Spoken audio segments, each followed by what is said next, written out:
Hello. Okay, let's see. Yep, mic's working. Hello, box. Can I choose the day? I picked today. You can choose this day. I am here, but I'm very much so sick at the moment. I am sorry that you are sick again. Damn, Thin.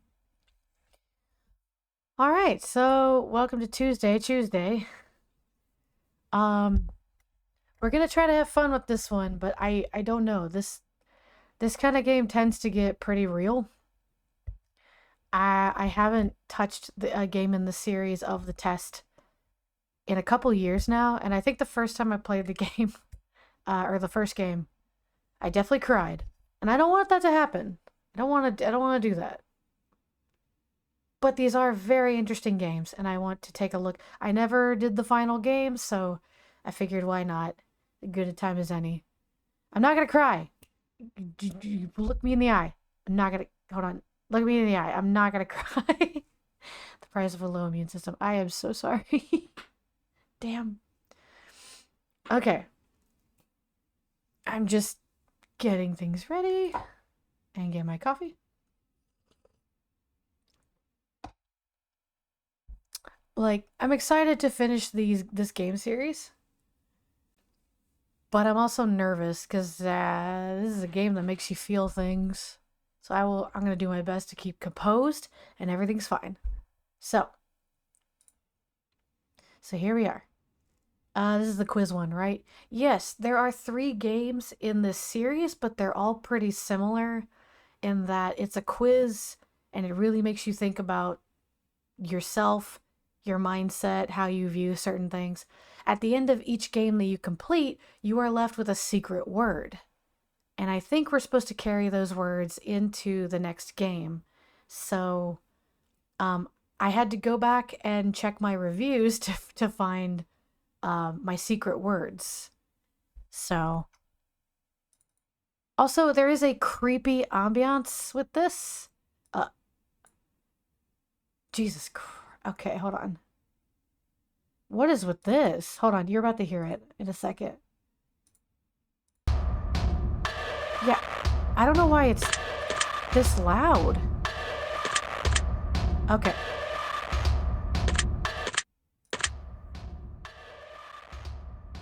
Okay, it might actually need to be on 20%. Oh my god. And I understand that it's a very pixelated JPEG. Just trust me, this game has something to it.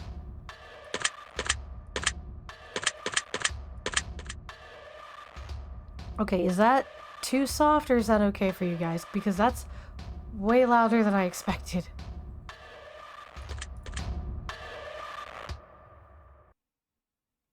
Oh, it stopped. Oh, okay, we're gonna go with 20%, but we can change it later if we want. Wait, always dash? What do you mean? These games don't have a dash. Okay, maybe I don't know anything about this. Alright. Okay, I have... I have no idea what this third game is gonna have. I figured it was gonna be like the first 2 installments. So, let's take a look. Before experiencing the test final revelation, it is highly recommended that you've played its prequels, The Test and The Test Hypothesis Rising, first before venturing into this experience. It's been a while. I think it counts. You will stand to gain a lot more from this experience if you've played the first 2 titles, and this examination will also make a bit more sense, as it carries on from where the last examinations left off. I would like to urge you to go and play the test followed by the test Hypothesis Rising now before venturing forward. Okay. Would you like to close this game now so you can have the opportunity? I've already played the game. It's been a while, but I've already played. Well then, let us continue. Please make sure that you answer each question with the utmost honesty and that you take your time to answer the questions presented. Even answering one question improperly may drastically change your outcome. You cannot go back to answer questions you misanswered, so be misanswered. So be sure to take your time. This is of utmost importance. Let's get real. When the sun comes crashing down and the heroes fade away, when the darkness is all around and there is no light of day, I will come back for you so that you never feel alone. My spirit will push through, your heart will forever be my home. And when the world spirals into abyss, I will be standing there. Your embrace, so long I've missed. My soul, my love, I bear. And when every nerve has been left deadened, and every ghost has left its shell, I will bring you back to your heaven, as you've rescued me from my hell. Oof, we've jumped right into it, huh? I don't know if it did this kind of thing before. I didn't even look at my VODs on YouTube of this, so... Oh. No matter what happens, I will always love you. Choice, do you promise?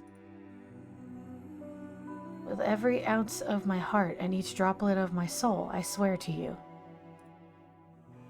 We are going to find a way out of here. What? I remember that character in the White Hood being in the second game, but I don't remember there being any sort of playthrough like this. Oh, that's teeny tiny. Destiny. I wasn't expecting you so soon. Well, it's been like a year or two since I played the first and second game. So, alright. Though I knew that one day we would meet in this room. You see, closely, I've been watching you. Studying every breath and every move. A few of my former colleagues you may have met. And a slew of questions you've answered without regret. I may be similar, but unlike them still. I'll make you swallow the truth like a bitter pill. I will peel the emotion from your soul. Okay, alright! Damn! And make you eat your feelings whole. This game do the Dragon Age thing and keep your save files? I don't think so. I think maybe we get an opportunity to give our secret words that we left with, and that helps. My emotions are like a tangerine. The question I ask may be hard to answer, but I will cut the truth from you like a cancer. Both of us know why you're here. To open up and cast out fear. I don't know if this is the best game to play on Twitch. To be as honest as you can. To take angel's wing or devil's hand. And in the end we both will know how to escape your undertow. Time is on your side, but mistakes are not. He's dropping bars. Misanswered questions lead to misery wrought. Take time to think before you decide. Dig deep for the answers that live inside. You may not go back, you may not return. Once a decision is made, into your soul 'tis burned. But before we continue, just know this. Your dishonesty would be very remiss.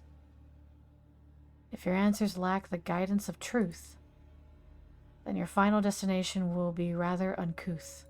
Am I gonna die? So with that being said, I need your heart's honesty. You can run from yourself, but you can't run from me. I forgot how scary this, Now let the examination begin. Okay, so it doesn't ask for my other words. Interesting. Maybe it asks later. I don't know. Let me take a...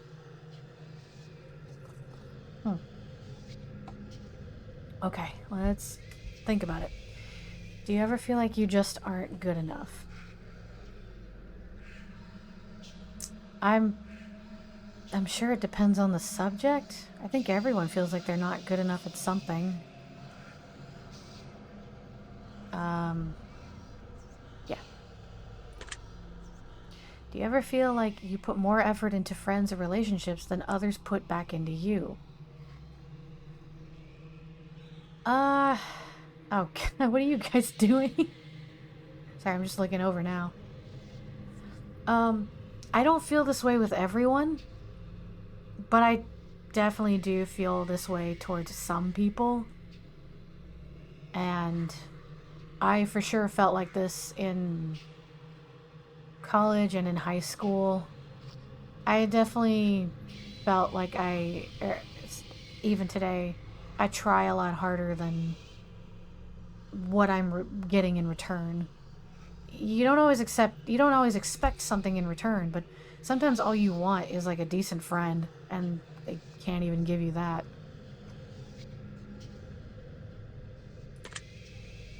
Do you ever feel like your life is going nowhere? No. I don't feel like that. If I don't know where I'm going, then I find somewhere to go. Do you ever feel like you're trapped in limbo?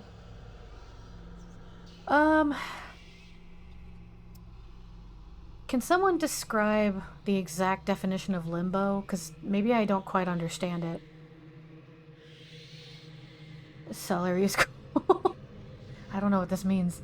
What did I do? I'm paying attention to the chat, but I'm also... Oh, limbo is like purgatory. So, is it like you feel like you're not in hell, but you're not on Earth either? An uncertain situation that you cannot control, or in which there is no progress or improvement until we have official permission to go ahead. The plans were in limbo. Oh, okay. Thank you guys. I'm sure if I ever have felt like this, it was very short-lived.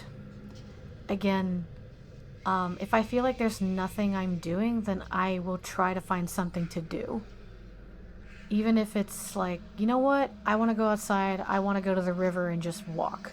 Or you know what? I haven't seen my little brother. Let me hang out with him and just spend some time. Or you know what? I haven't upgraded salary in 3 years. Maybe we sit down and try to draw new assets. I try to give myself a goal, and I think even if you have a bunch of small goals, you're doing something with your life, right? The aim is to pass forwards under a low bar without failing or dislodging the bar. I guess it also leaves it up to your interpretation. But I think it's similar to the question before. I don't think I actually feel like I'm in limbo. I don't think so. I'm going with my gut.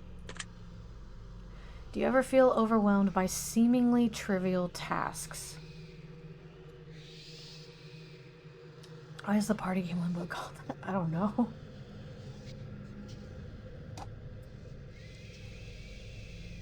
Oh, that makes sense. Okay, do you feel overwhelmed by seemingly trivial tasks? Yeah. Unfortunately, I'd like to say that I power through a lot of things, but I can get overwhelmed by a handful of things. It doesn't happen often, but it does happen. Oh my god, he's so goddamn Oh, okay. cool! Hi, Philly.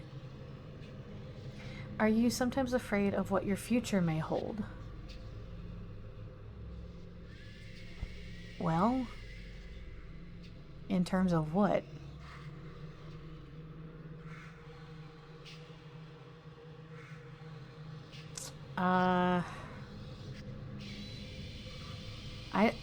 I'm trying to think of what this might mean. Honestly, I get excited for what can happen next, even if it's a few months from now.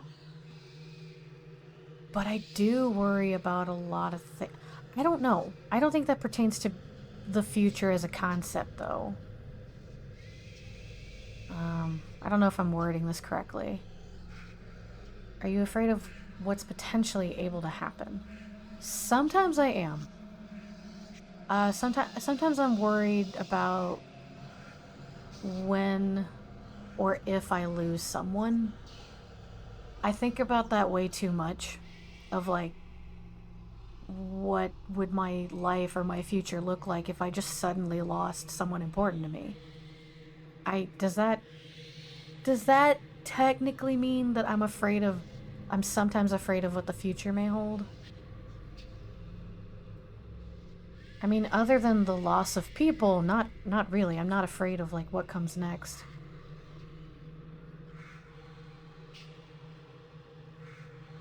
That's a hard one. Um I don't think about this a lot. I don't think of the future very often, and I'm afraid of it. So I know this, right? It feels like everyone is sometimes at some point afraid of the future. But if we're talking about me, right, like I'm sure when I was like 17 or 18, I was probably really worried about what was, going to happen. What was I going to make of myself? Um, but when I think of who I am now and what I have now, what I could do now, I don't know. I'm more confident.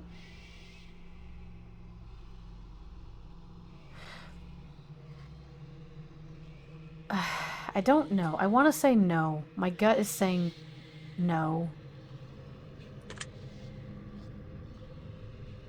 I think I'm more afraid of death than the future. I'm not afraid of the future. Do you believe that your friends always treat you the way you deserve to be treated? Oh, well, that's a loaded question. Um. Uh. Well, this is also hard too, because some friends are very good friends, and some friends are kind of aloof about everything. I think there's only a couple of friends I have that maybe don't really treat me the way I. They don't respect me the way I wish they did. Um. But I don't feel. That's the thing. I don't feel that way about all of them, or even most of them. Yeah, yeah. This test is very deep. This is a game, but it's also, it's in your head. And I I wish I didn't take so long with these questions, but it's tough. Do you go with okay? If I go with the majority, uh, I'm trying to think of how many people more than not. I want to say yes. Most of them do. Are you afraid of being the last person alive in your social circle? Uh, um,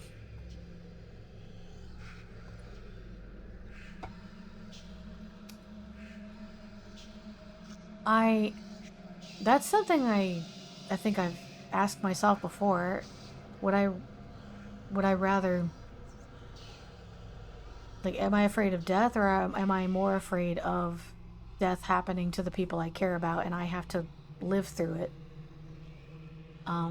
I've already had to do that, and it's really hard. Are you afraid of being the last person?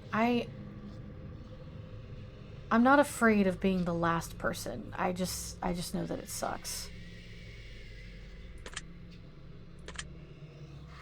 Are you afraid of the existence of an afterlife and what that might mean for you? Yes, yes I am. Do you feel as though you're wanted in life? Um Fortunately, yes. Even if it's only by a handful of people, I know that I am thankfully loved and wanted. Do you ever feel like you just don't belong? Yeah. Um Which sounds weird, I'm sure. But, I feel more secure as an adult, but I went through most of my life feeling like I have something that's wrong with me or something like that, and I have to hide it, keep it under wraps or something. It does feel like you have to tailor yourself. See, yeah. Do you ever feel like a burden?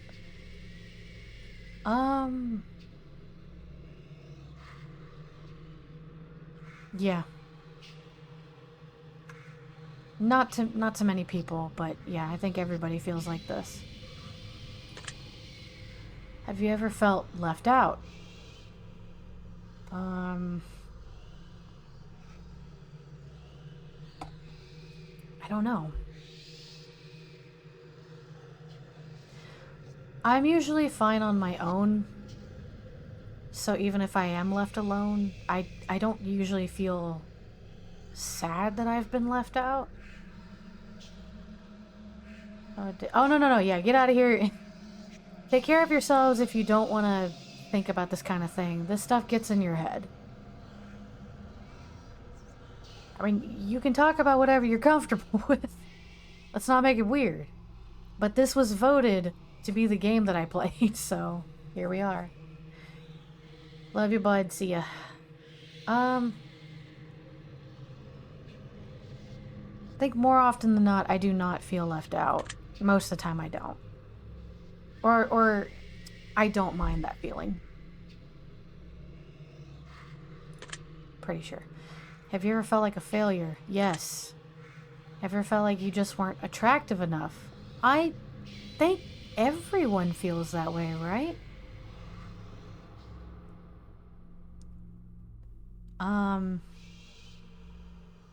Trying to really think about this. For the longest time, I really didn't care. I really didn't care if people didn't like me.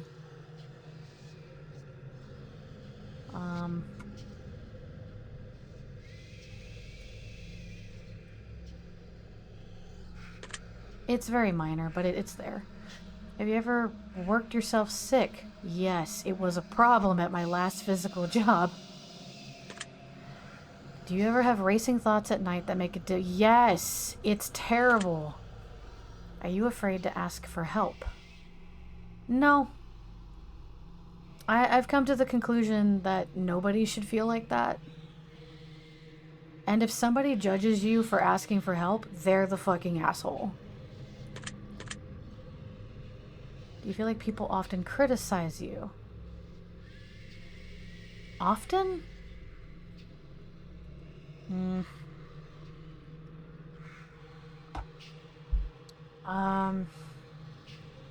I don't know, I'm trying to think. This is another one of those, like, I can think of a couple of people in my life that for some reason they do kind of criticize me on a regular basis.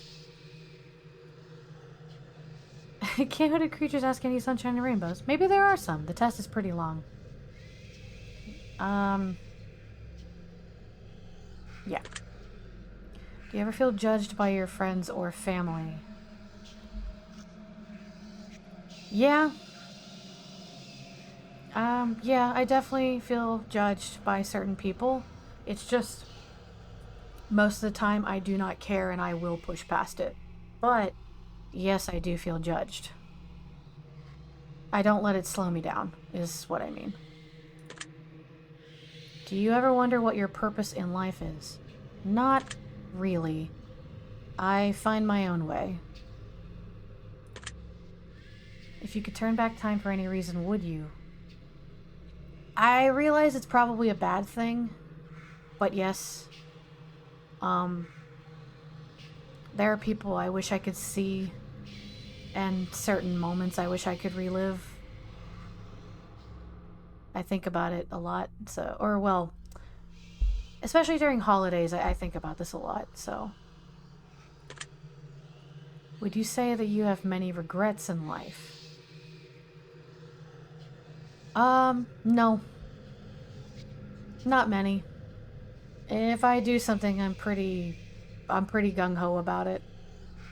Um, if I choose to do something, I try really hard to understand the bad and the good that could come out of it, so I don't have that many regrets.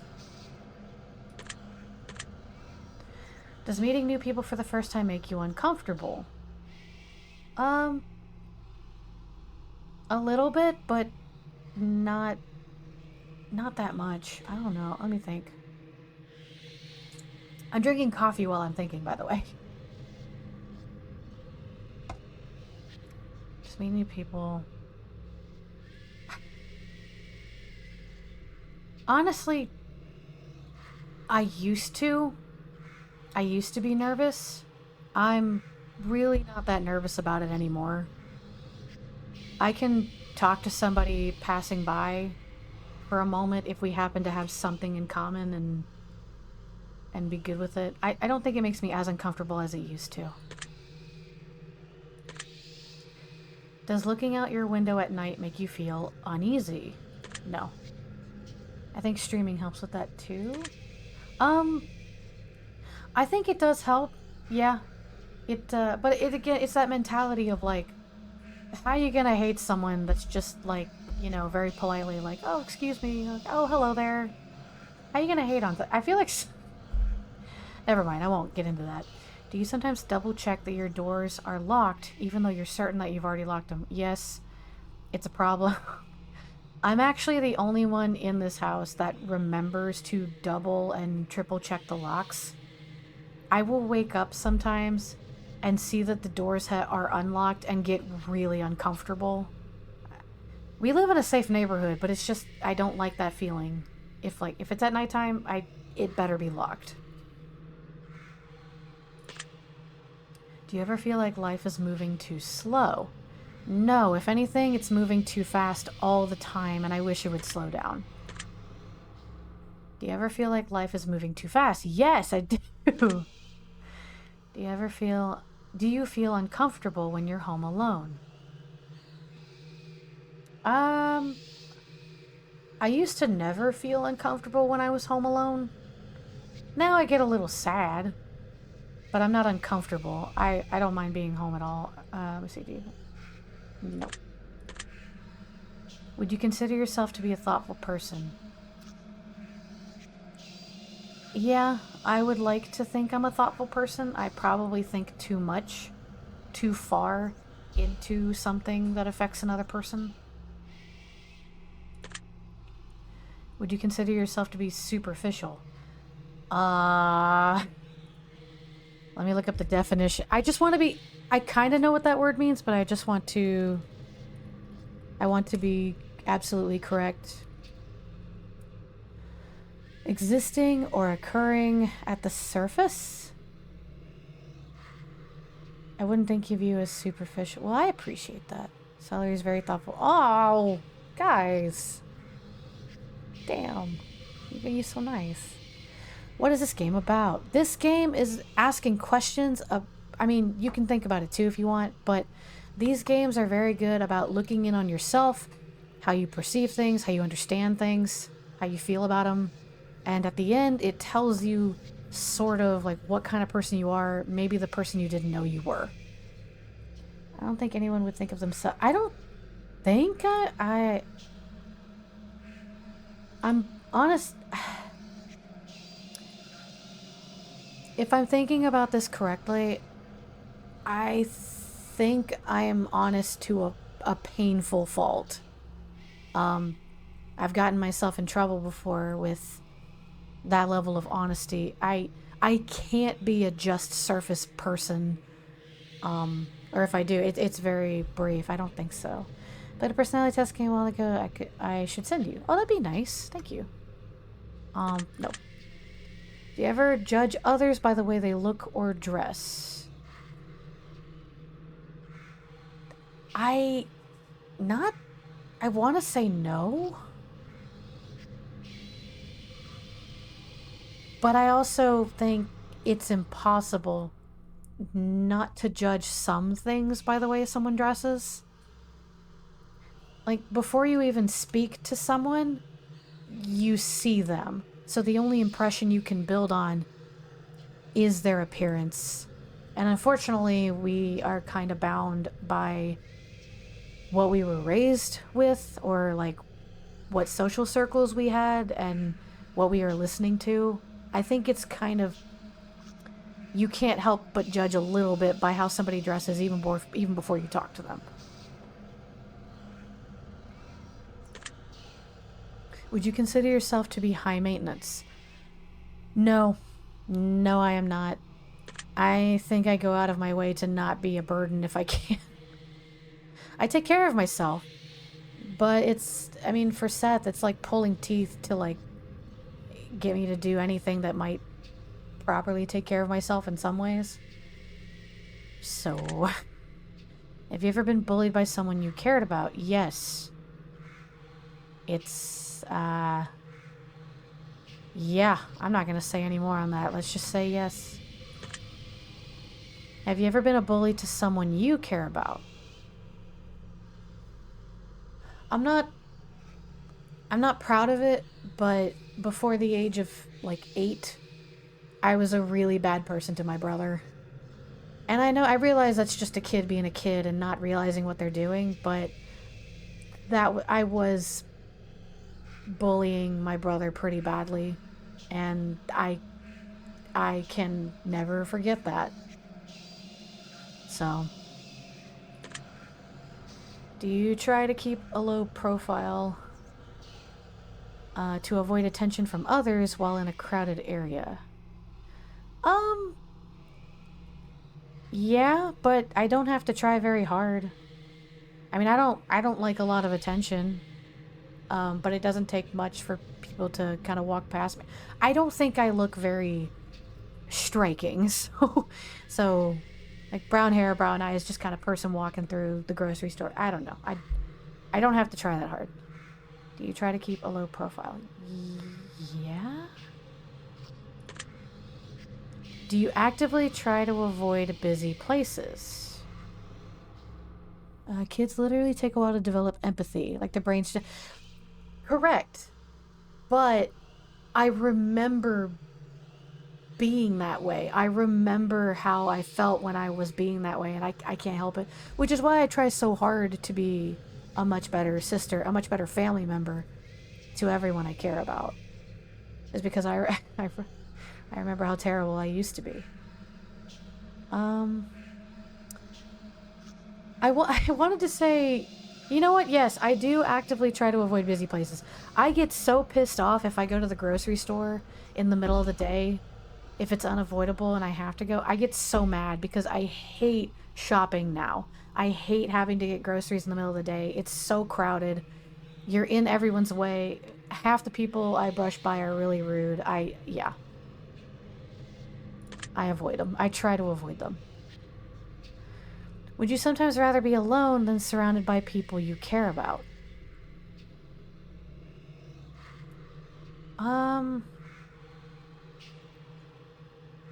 Yeah. Sometimes having a lot of people around you, even if they're your friends, like, it can still be stressful. Sometimes you do need to be alone. I like being lost in my own little world, in my brain. And it's hard to do that when other people are there, even if they mean well. Does making phone calls make you feel uncomfortable? A little bit. I mean, a little bit. Are you sometimes afraid to confront people even when they do something that bothers you?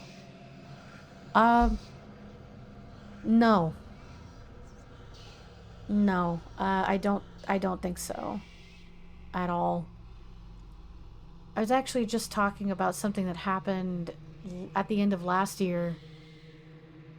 Somebody was making everyone uncomfortable during a wedding, or like during like the bridal parties and stuff, and I was the only person that walked up and was like, this isn't okay. If it was just me, it's whatever, but they're making everyone around me feel incredibly uncomfortable, and that's not okay. It has to be addressed. So I feel like this is rare now, but things have to be taken care of, and a lot of times nobody but yourself can do it. Celeryland? Celeryland. That sounds like an awful playground. Do you feel uncomfortable when committing to definitive plans for the future? No. The only way I can do things is when I've created plans in the future. I actually get upset if something at the last second, like, destroys it or keeps moving it around. I prefer... If I'm committing to a plan, that means I definitely 100% intend to do it. So... Welcome to Celeryland. Everything's made of celery, themed to celery, or tastes like celery. No refunds. I don't want to build a theme park. Okay. Do you ever feel like a plastic bag? Like, no matter how hard you try, you just can't seem to stay motivated. Let's see.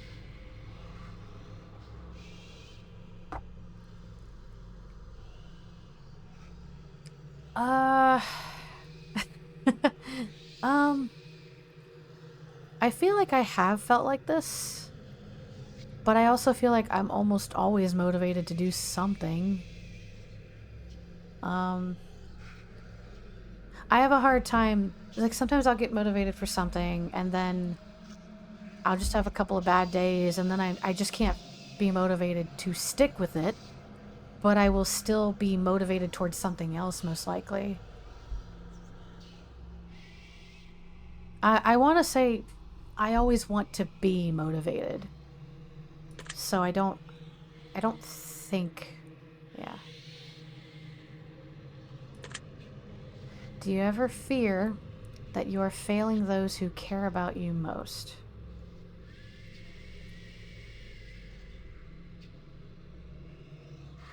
Let's think about that.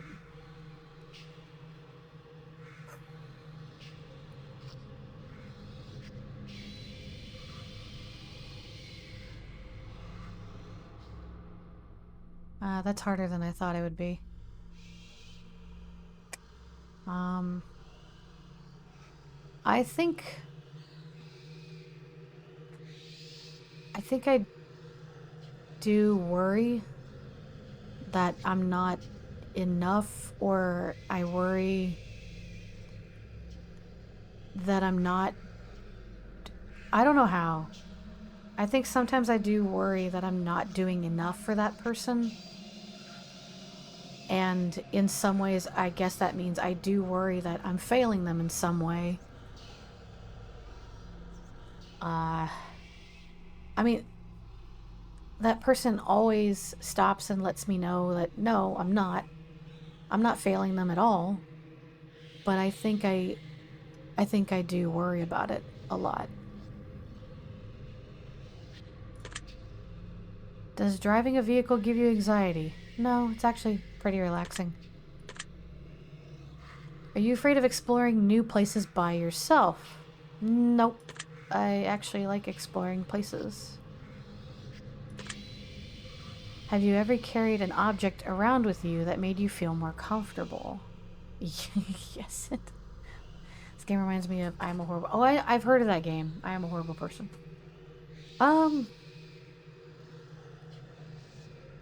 Does it count if you used to carry around, like, good luck stones or something? I had a really pretty painted rock that I used to carry with me to school all the time. I just thought it was cool. I liked having it around, but does that count?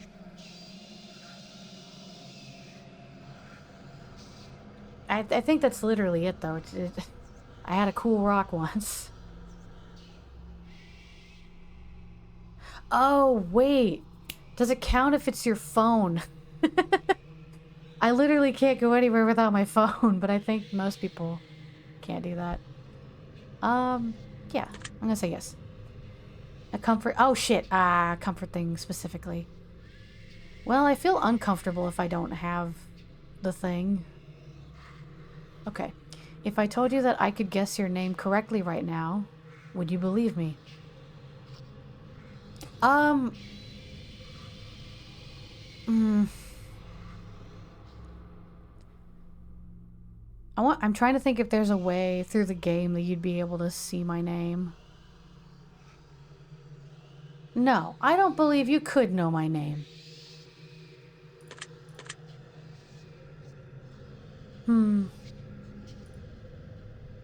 Well, based on the answers you've provided for me so far, if I were to take a guess, I would say your name starts with the letter M. Nope. That makes sense. Let's be real here. There's literally no way I'd be able to guess your name just by your answers. That would be ridiculous. Besides, all of you humans look alike to me anyhow. Does being around animals bring you a sense of peace? Yeah. When Koopa's not busy pissing on the wall or something, he likes to cuddle up with me, and he makes me very comfortable. He makes me when I watch him sleep, it just makes me very happy. Do you sometimes believe your loved ones are lying to you when they say that they care? Okay, game. Let's let's just pause for a second.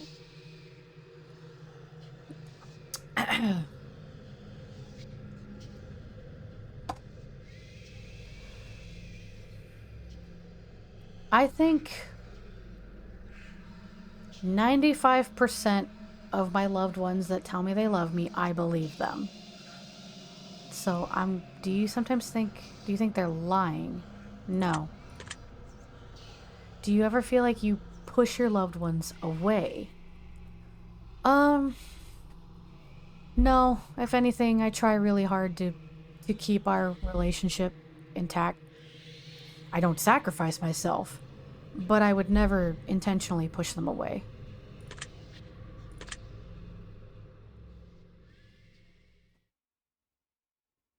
Okay. Can you bring back the ambiance? That was less scary than when there's nothing. I'm gonna have to stop you here. What? Wait, why? The truth that pours forth is incredibly clear. I hope that you're being honest for your own health. You can try to lie, but you'll be cheating yourself. I'd like to move on to the next phase. What? A series of pictures to give your brain a rest. You're going to tell me what emotional response they bring out. Is he going to kill us? Well, the last two guys didn't, so I'd like to believe this guy won't. Which will show me what your mind is pondering about. So feast your eyes upon the art. And let me into that precious heart. You know what? You're all right, Destiny. Oh. For starters. What emotion do you feel is most present in this picture?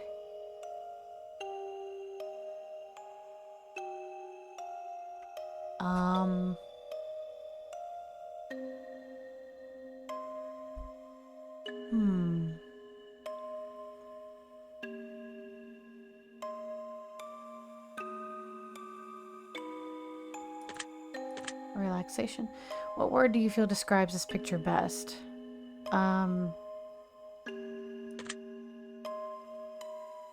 Well, chaotic. It's chaotic and beautiful.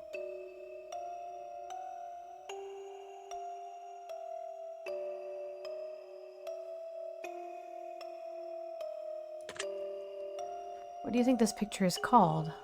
Chaotic crystals, the portal, soul abduction, a mind of misery, or celestial stare?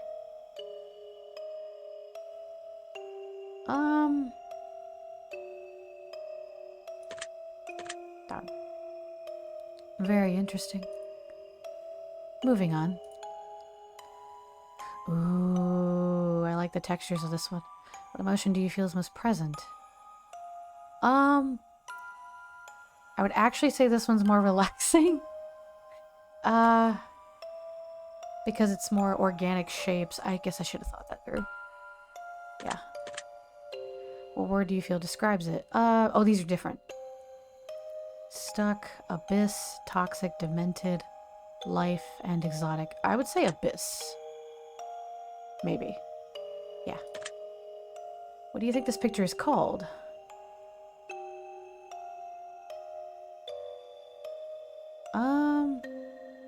Well, these are interesting names.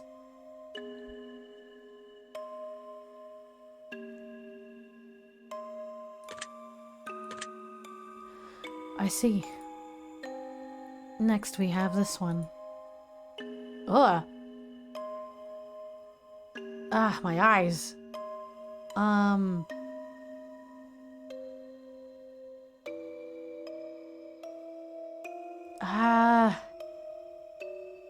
This is definitely chaotic, especially with blue and orange. What word do you feel describes this picture best?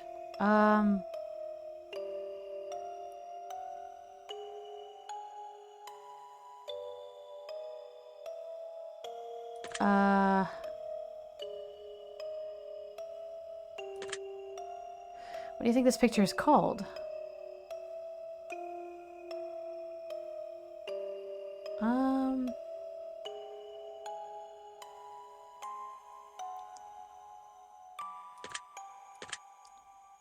This is interesting. Ow, my fucking eyes. Yeah, it's mostly because it's very bright and then has that complementary color scheme. Noted. Take a look at this one.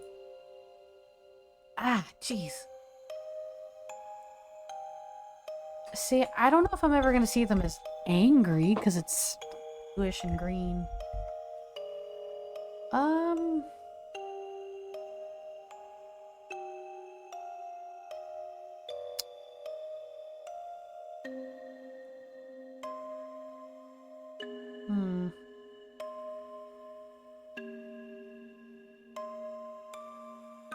None of these really fit it for me. I don't know.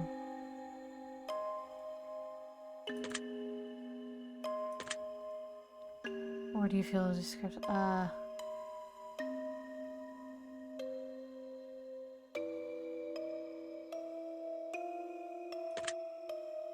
do you think this picture is called? I think Dimension Door. That's peculiar. And how about this one? Whoa.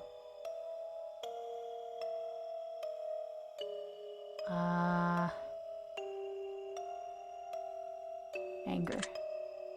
What word do you feel describes this picture best? Abyssal.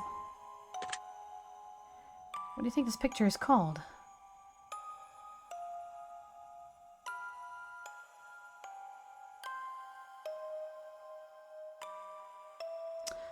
Nest of Darkness and the Abyssal Gaze.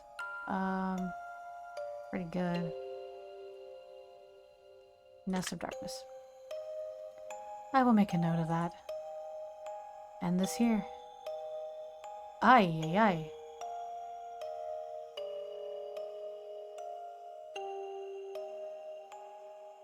This actually kind of reminds me of being in like a walking tunnel in the aquarium. If it's like you're looking up through it. Or do you feel describes the picture best? What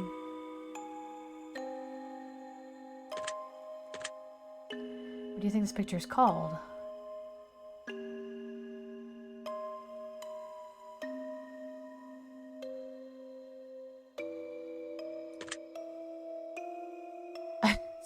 Sorry I'm so focused. I see. Now this one. Whoa. Oh god, it looks violent.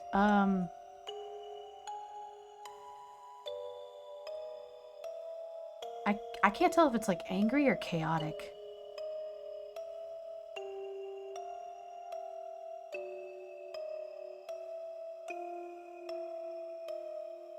It feels disjointed. I think that's more chaos.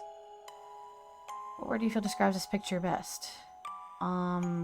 Bosoms? Wait, what? Okay.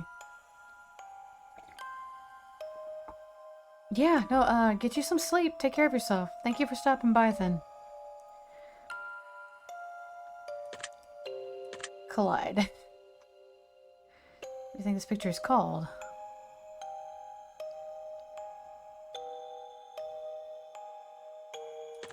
I guess something like this. How about this? Oh god, that's angry. That is so angry. What word? I want to say fury.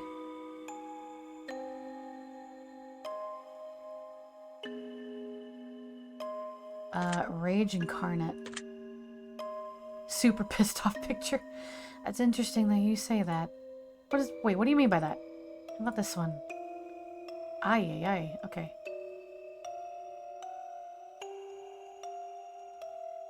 Where's the option for my eyes hurt? Jeez.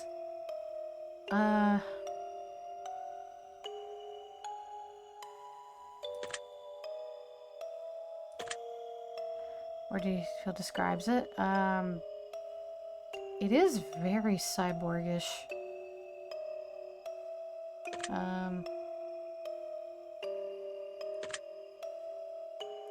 What do you think this picture is called?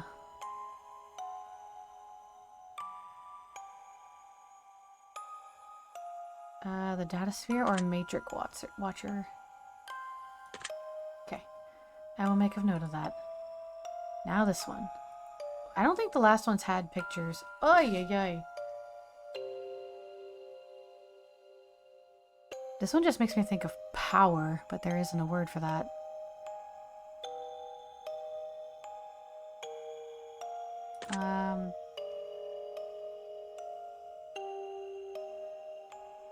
It's not exactly anger.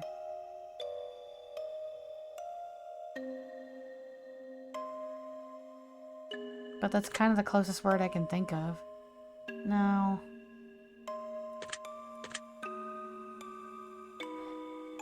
The womb.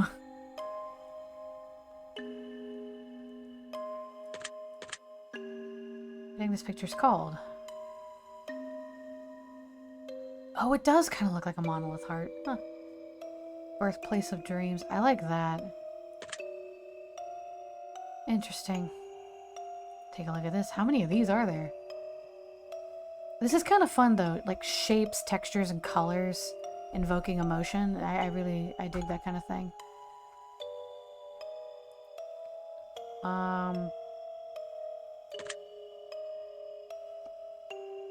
This is very void-like.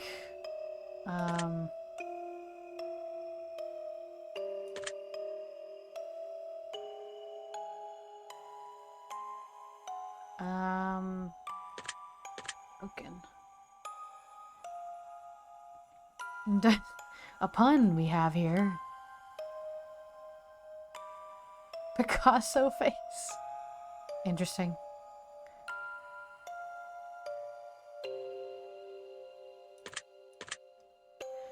Huh. We're almost done. Whoa.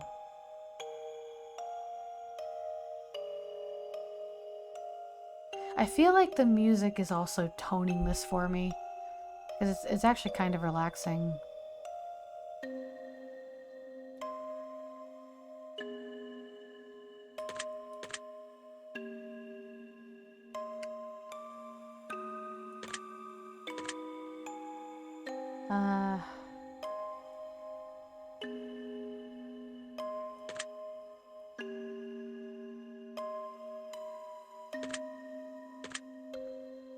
Interesting choice. Let's see here. Oh.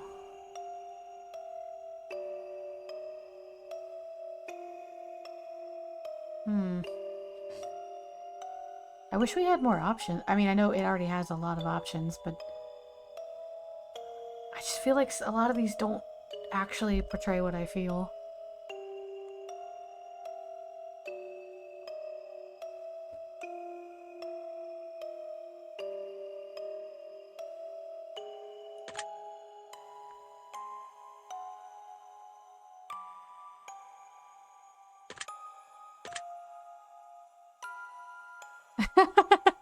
It's a sonic boom. Nah, I like rollerblade. Just a few more. Yikes, okay. This feels like I'm taken out of it.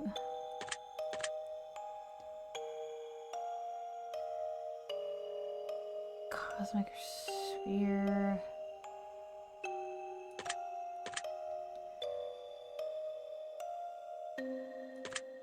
Marble of time. I didn't want to spend too much time explaining these. I'm just going with what I'm feeling. That's surprising. Almost finished.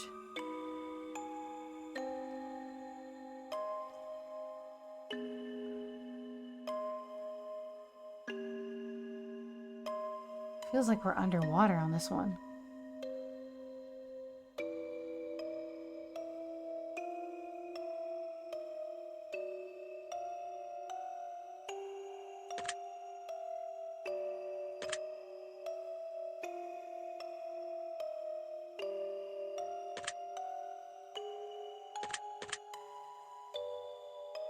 Okay.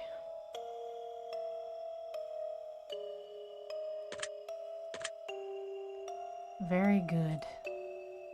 Last one.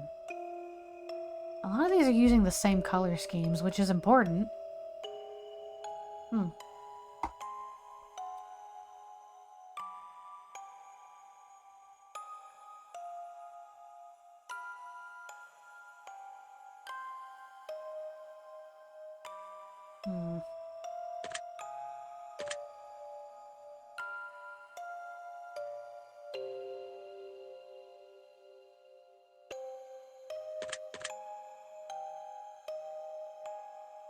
Sound of silence, empty world, warp tunnel.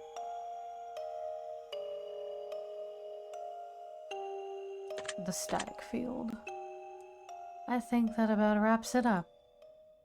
Your answers have been documented well. Deep into your subconscious they dwell.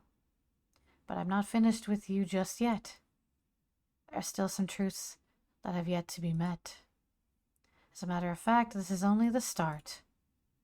We will have a great deal of fun before we part. So let me challenge you on another level still. I will pick your brain until I get my fill. This next set of questions will test your conscience more. And again, your honesty I do implore. Let us begin. 1 year, you're running a little low on funds to purchase presents around the holidays, so you decide to spend $1 and get everyone in your family a lottery ticket. You give each of them their own lottery ticket and wish them the best of luck. The drawing is held and one of your family members hits the jackpot, but it's someone who you don't really get along with and just bought a present for out of moral obligation. They plan to keep the money all for themselves as they feel like it was their ticket. How does this make you feel?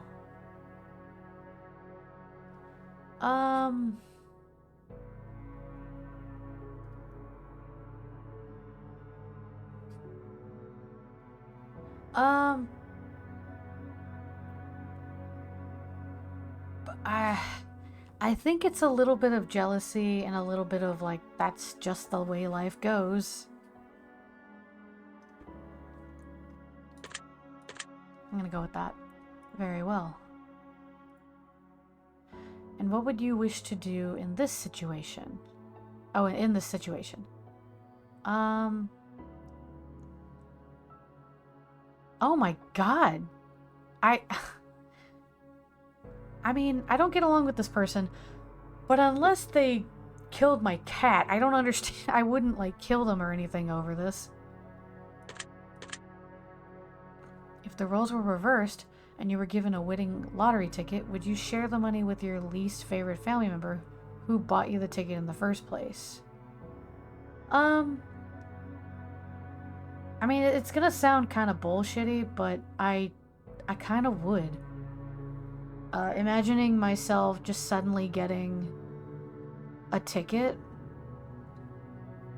and then all of a sudden I win like millions of dollars. I would kind of feel like, well, they did buy the ticket. I can give them a little something. Like, nobody expected me to win the lottery. So I'd probably give them a little bit, but it wouldn't be a lot. So I see. Now you're walking through a forest and you come across a black suitcase. Inside the case there rests $1 million. Meme ensue. Alongside the money there lies a bloodstained note with only one word written on it. The note simply says, "Don't." How does that make you feel?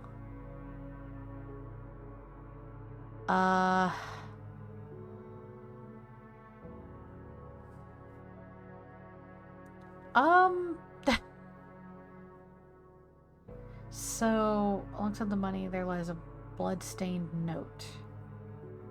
So I've opened the suitcase, and there's a bloody note and a bunch of money.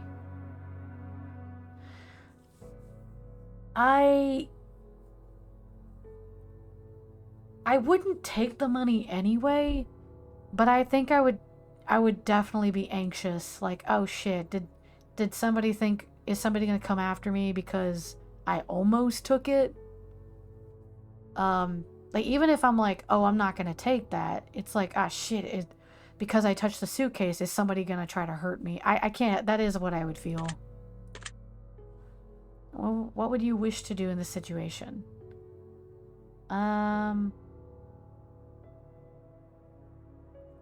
What would I actually do?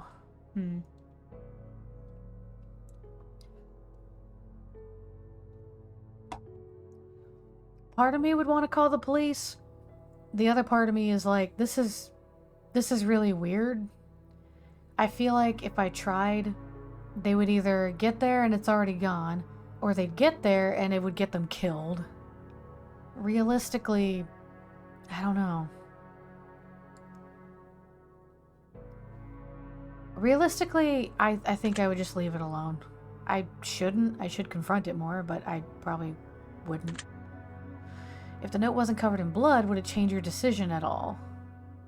Not really. I'd still be a little unnerved that there's a note that just says "don't" on it inside. Interesting. The devil appears in your room at night while you're alone and just about to fall asleep, and tells you that he has a special one-time offer for you.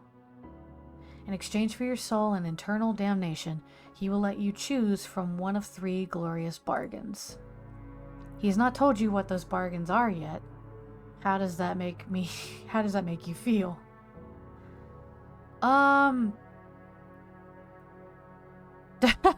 Suspicious. I don't think the devil truly exists. Intrigued. I wonder what he's willing to offer me. Honestly, my instinct is to get mad and get him out of there.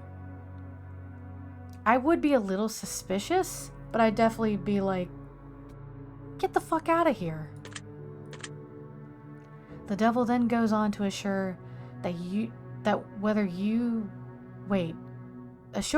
that whether or not you believe him to be truly the devil, he surely is, and to prove his point, he demonstrates magnificent magical prowess and drags you to hell for a split second before transporting you back to your bedroom. In that second, you could feel a lifetime of pain and suffering in the most unimaginable ways possible. He then goes on to tell you of his offers in exchange for your soul to see if you can strike a bargain. Which of these would you choose in exchange for your soul, if any?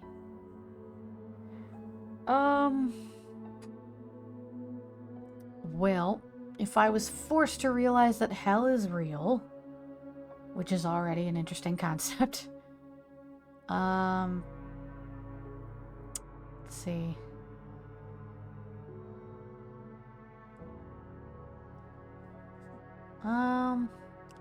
Honestly, I just wouldn't.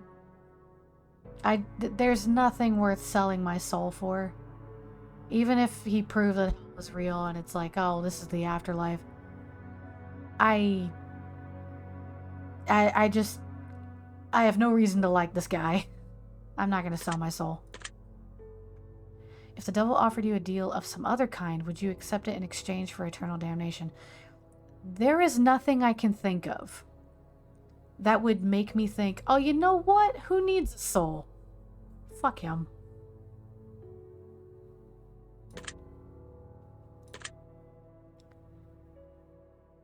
If he just showed me what hell is like and I'm guaranteed to be there later, no. I see. Civilization is about to come to an end as a plague sweeps the globe. Oh, that's a little too real. Turning everyone who perishes into a mindless zombie who hungers for living flesh. You watch as everyone you know becomes gravely ill and turns, except for 5 of your closest friends and family. How does that make you feel?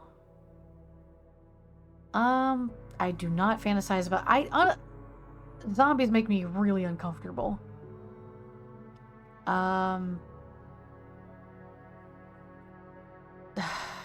My problem is I have more than 5 people that I really care for. Like, even if I lost a friend that's like number 6 or 7 on the list of closest to me, I would be really sad that they are gone.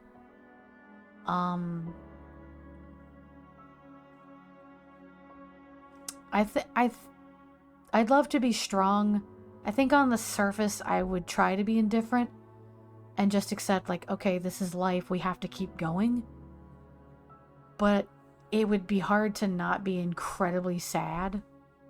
So it's kind of weird, right? I would start out really sad and then to be like, all right, this is life, we have to keep moving forward, we have to do what we need to do. So I don't know which one I should really pick.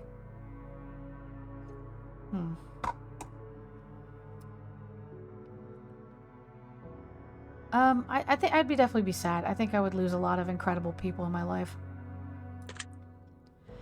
If you knew that a zombie apocalypse was coming in 10 years from now and you could prevent it from happening, would you?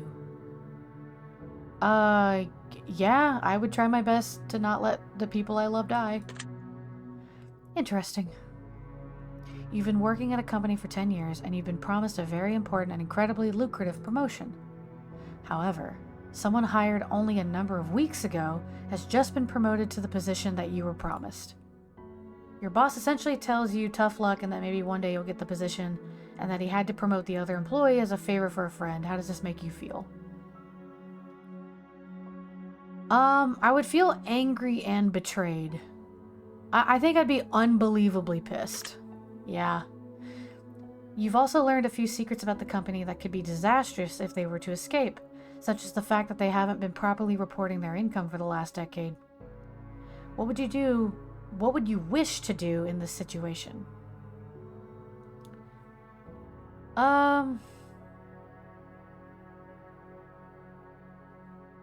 Here's the thing.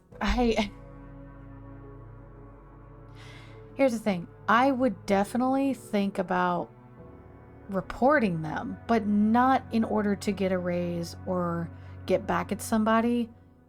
I would just turn them in, because it's like, you've already made one bad decision. You're just going to continue making a bunch of other shitty decisions. So I would definitely report my boss, but I would also quit my job.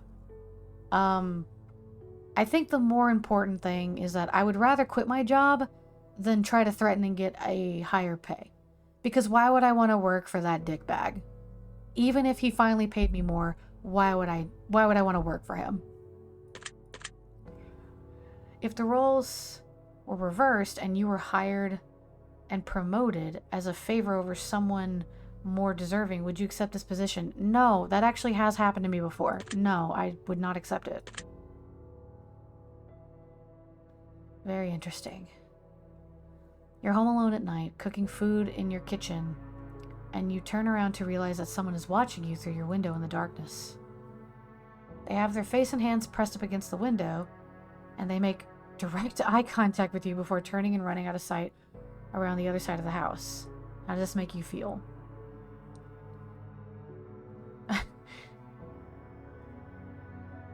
Secure, I'm ready to handle whatever's coming. Scared, wherever they go. Again, it's a mix of being protective and anxious. I mean, I would definitely be anxious, but my first instinct is like, okay, double check all the locks, all the doors. I need to make sure that my family, my spouse, that everyone is safe. That is going to override my anxiety most of the time. And what do you think you'd do in this situation?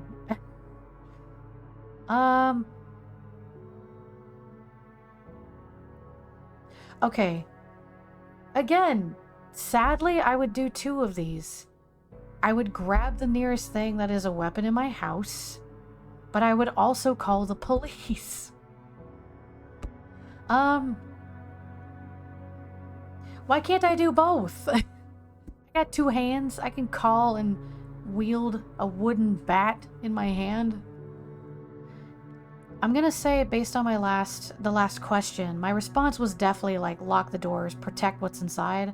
I would probably lock the doors and call the police. If the face you saw in the window was the face of a supernatural entity and not of a human being, would your answers change at all? Honestly, yes. I don't think the police could do anything about a supernatural being, especially if it's just standing in the window. I would be more likely to just grab a weapon and try to defend myself. This all sounds like bullshit, but I'm trying, I'm telling you 100% I'm doing my best here. My answers would change. I'm going to present you with some more potential scenarios, but I'm going to ask for more simplistic answers as a result. Here we go. You're not feeling all too well, so you decide to go to the doctor. The doctor runs a series of tests and get back to you shortly after to announce some grave news. It turns out you've contracted an incredibly rare illness that there is currently no cure for. This illness causes complete body paralysis within 6 months of contraction, meaning that in less than half a year from now, you will be rendered unable to move, blink, talk, or any form of expression. Oh, God. You will need to be kept alive on a feeding tube, and you'll never be able to communicate with anyone else ever again. Just being kept alive on machines in a vegetative state.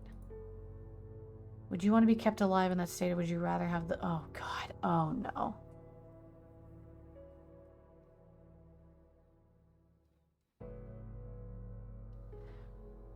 That's kind of fucked, right? Because, like, if you can't move, but you can still see, you can still process everything around you, you don't want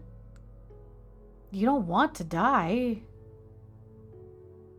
But at the same time, as young as I am, if that's gonna be my life for the next 50 plus years, I'm sure standing around and listening to how everybody's doing, it's gonna wear on me over time, and I would not want everyone I love to have to deal with that for like decades and decades. I'm very much afraid of dying, but I couldn't do that. I couldn't live through that for so long. How would you like to spend the last 6 months of your life while still mobile?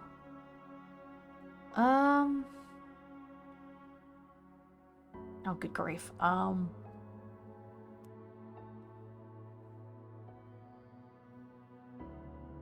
mean...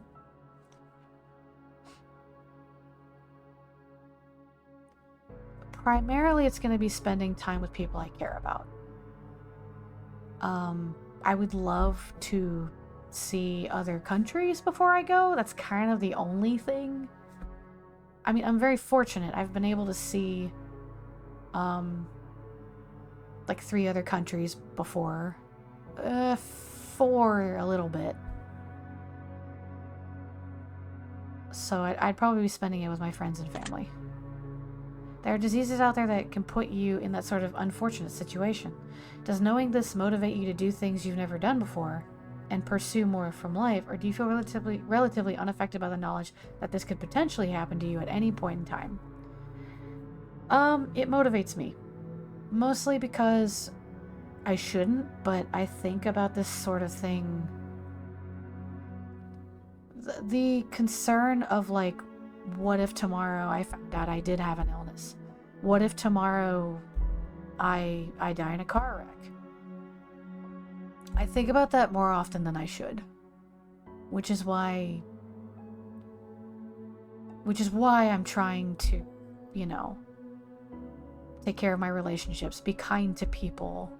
That's why I get so excited when it's like, oh, I've made a new friend. I hope I get to spend time with them. I want, have more experiences, learn about new people. But it's also like, I have very important people in my life that I hope I'm doing good for every day, because I never know what's going to happen. Especially with, like, my youngest brother. Like, he's almost 13. He and I are very close. He's definitely at the forefront of my mind when I think about, like, I have to keep myself safe. I have to keep myself healthy.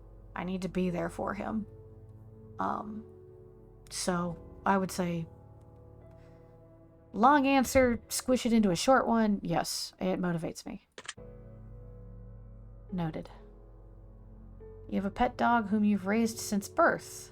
3 years have passed and it's the best dog you've ever had. You love it like it's your own child. And one day he runs away in the middle of the night, chasing after a wild animal in the dark. Oh, God. Oh, no. You search everywhere for your dog, but no matter what you do, you can't seem to make any progress. About a month passes and you still haven't found any trace of your four-legged friend until one morning you awaken to the sound of a familiar barking. You rush outside to find out that your elderly neighbor in his late 80s is out on his front lawn joyously playing with your dog. He is named the Beast Johnny, and him and your dog seem to be having the time of their lives. You rush over there and hug your dog, and he excitedly licks your face. Your neighbor says, "Johnny's a good boy, isn't he? I lost him when I was just a boy, about your age, but he's come back. Johnny's come back and we're together again." Oh no. Oh no. Come to find out, your elderly neighbor is suffering from dementia, recently brought on by the stress and heartache of losing his wife just a couple months. Oh my God! This dementia has caused him to believe that your dog, Johnny, is his old dog from his childhood coming back into his life to make him happy and keep him company. The dog seems to be in great shape, very happy and well looked after, and you know that telling the old man that it isn't really his dog, and that it's your dog, would break his heart and crush him. Would you break the news to him that it isn't his dog and take Johnny home with you? Or would you let him keep the dog and choose to visit him daily? He can keep the dog. If he's in his 80s, maybe one day, like, he'll pass on with a much happier life because he had the dog, and then I can take my dog back. Maybe that sounds a little messed up, but I would much rather he have the dog and live out the rest of his life in happiness than be right and take my dog back.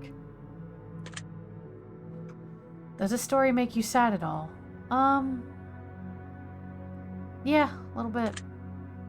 Can you imagine yourself in the old man's position, being so alone in life and finding one thing that makes you feel less alone, and potentially having to face it being ripped away from you once again?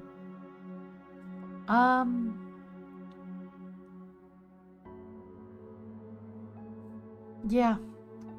I don't really know why, but my gut says yeah. Next question. Let's say that you were viciously murdered by a serial killer and you fell for one of their traps as they lured you in and made you their latest victim. Now let's also say that you're given a unique opportunity in the afterlife, as you return as a spirit to roam the earth. However, you're bound to two potential options and only two. You can either choose to haunt your assailant and make his life miserable, hopefully foiling his plans to kill in the future and potentially save lives in the process, or you can choose to spend your time as a spirit amongst your still living family and friends, guiding them in positive ways and making their lives better. You are bound to whichever option you choose until either your family or friends are no longer living or your killer is no longer living. You cannot choose both. That's difficult. Like, I wouldn't want to be spiteful and haunt him for the heck of haunting him. But if it prevented him from killing other people, that's really important, right? But it's kind of fucked up. I would want to stay with my friends and family, but then there's the potential that this serial killer finds your family and you can't do anything but, you know, watch him murder them. That would fucking suck. But I wouldn't want to haunt this person that I hate. Like, I should, because it would keep him from killing other people, maybe, but I would selfishly probably choose to stay with friends and family. Do you think you have what it takes inside to drive your killer insane and push him over the edge? Oh yes. If I was forced to live that afterlife, I'm gonna make sure his life is hell. Do you believe that this scenario is possible? No. If this situation happened to a friend or family member and they were viciously killed, which situation would you rather them choose? I would rather they be happy with their friends and family. I wouldn't want them to haunt the killer. You know, I mean, once you're dead, you gotta move on anyway. Next question. One night you go to sleep and get a good rest that feels like the best sleep you've ever had. You wake up in an unfamiliar room in an unfamiliar bed. You look in the mirror and you hardly recognize yourself. You look as though you've aged 20 years. There's a sticky note on the television screen that says, "Press play." So you oblige the note and hit the play button to reveal a message that has been left for you by all of your friends and family that are still alive and well, though they all seem to be 20 years older as well. They explain to you that every single day for the last 20 years, you've repeated the same day over and over again. Due to a severe head injury, your memory doesn't last more than 24 hours. Oh, so this is the plot of 50 First Dates. That Adam Sandler movie, right? Your loved ones have made a video for you to let you have a say in your potential future.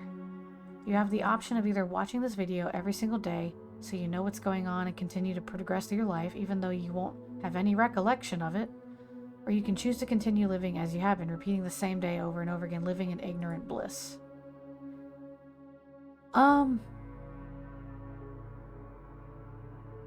I'd rather watch the video. I'd rather know that everything's progressing. Plus, there are some things that are very hard to explain away, right? There are a lot of things you can't just be like, oh, I have a son now. Yeah, you'd eventually have to be like, yeah, it's 20 years. I'd rather know the truth. Would you be upset if your family kept the truth from you for 20 years, even though they felt like it was for your own good? I would know that they meant the best. But I would definitely be upset.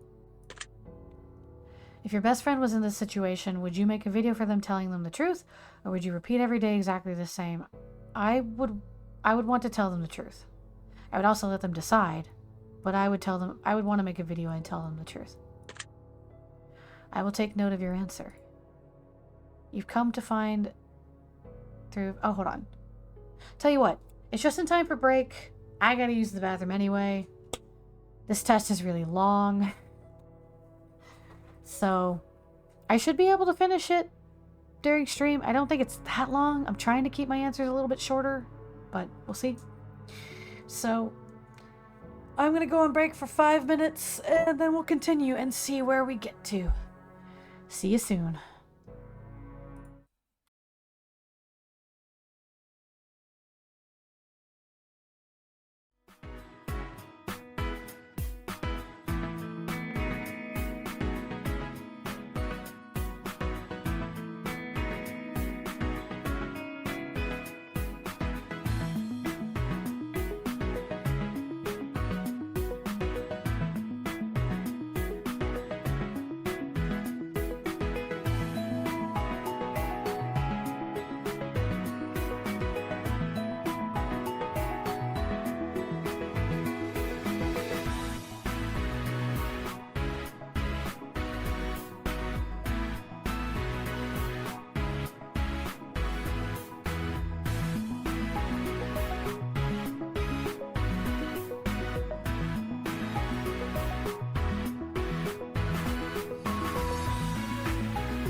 Whoa, okay, I did not realize I was gone for so long.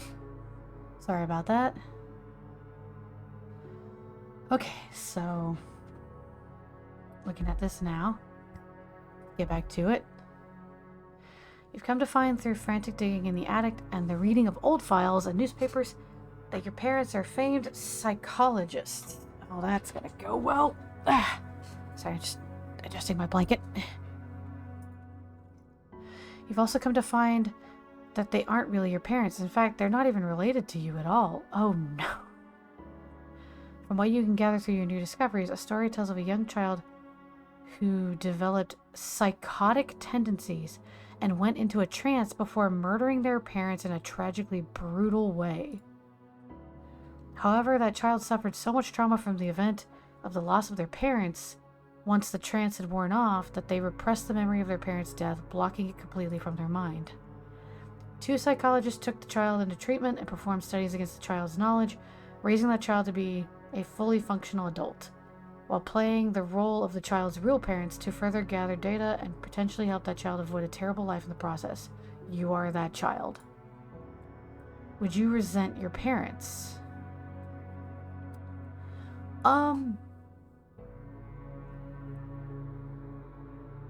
I don't think so. Like, yeah, they held back. Like, they didn't tell me, but telling me could have triggered those memories again, and they were trying to avoid that. I would like to believe that they were trying to prevent me from going psychotic again. 2, prevent me from reliving very terrible memories. Even if I don't agree with testing or whatever, I don't know.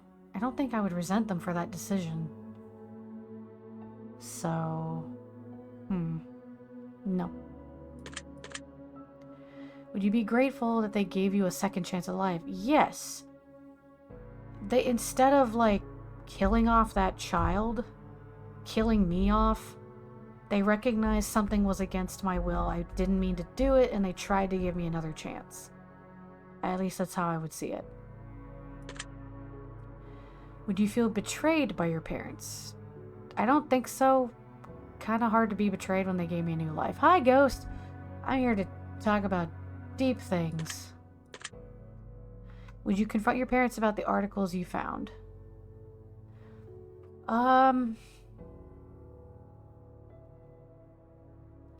Yeah. I just know myself. It's not out of spite or malice. But it would be weighing on my mind, and eventually that has to come out. That's just kind of who I am. Yeah, I'm joining pretty well by the sounds of it. Oh, we've been doing this for a bit. I just got back from break, so everything's fine. Yeah, I would confront them. If you were in your parents' position, would you do the same for a child in a similar situation? If I was qualified, yes, I would want to try and give a child another chance, especially if it was out of their control. Interesting. Oh, I'm sorry, I'm checking something. Yes, okay.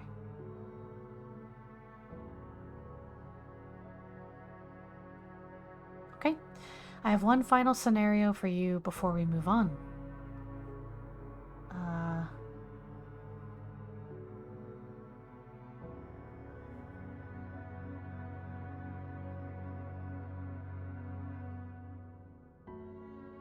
There we go. Hold on. I'm sorry, my phone is acting up.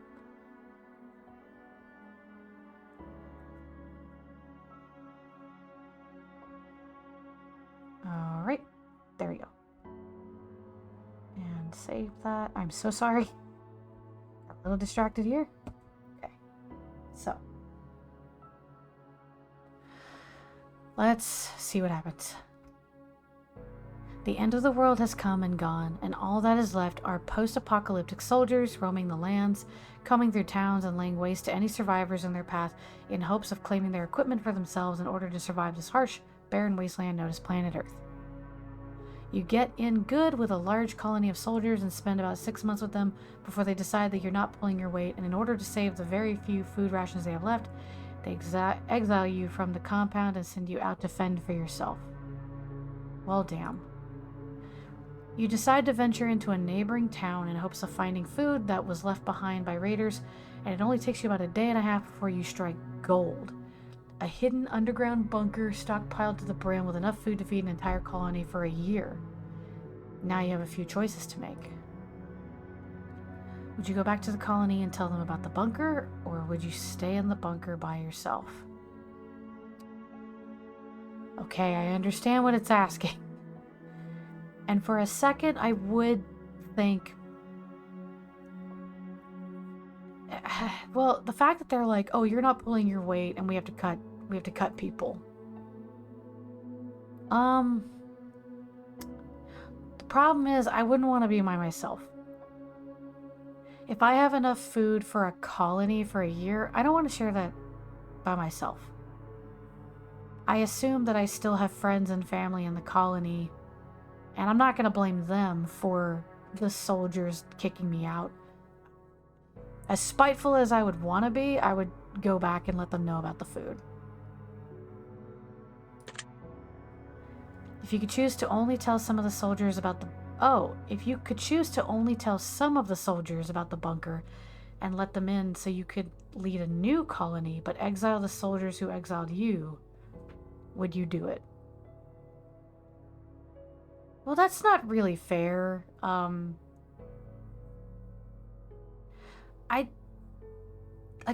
I probably would be mad, but logically you can't help but understand that, or I can't help but understand they had to cut me. They had to cut the weakest link in order to make everybody survive. I don't think I would exile them. And at the very least, I don't want to be as bad as they are. I'd rather be better. If you were to lead a new colony, would you build it based on savagery and raiding? Or would you build it based on sharing and compassion? So this is also a little unfair, right? Like, savagery and raiding actually get shit done. Sharing and compassion is preferable, but it's also very flowery. It's you're relying on everyone to be sharing and compassionate, and that's not always the case. But if I had a choice, I would not want to instigate raiding and hurting people just to survive. I'm not going to instigate that. If you were the leader of the colony that exiled you, except it was you who exiled someone else who wasn't pulling their weight, and that person just so happened to find themselves in a similar situation where they found a jackpot worth of food in an underground bunker, but they refused to share with you and the colony, would you raid them and steal it for yourselves, or would you let them keep what they found? Ugh, this is ass backwards.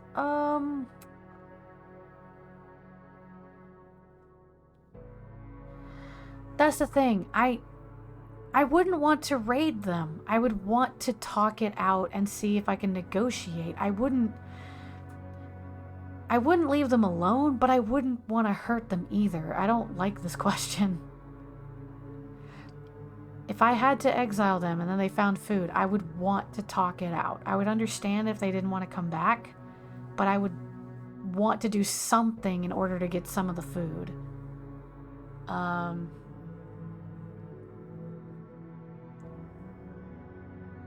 This sucks.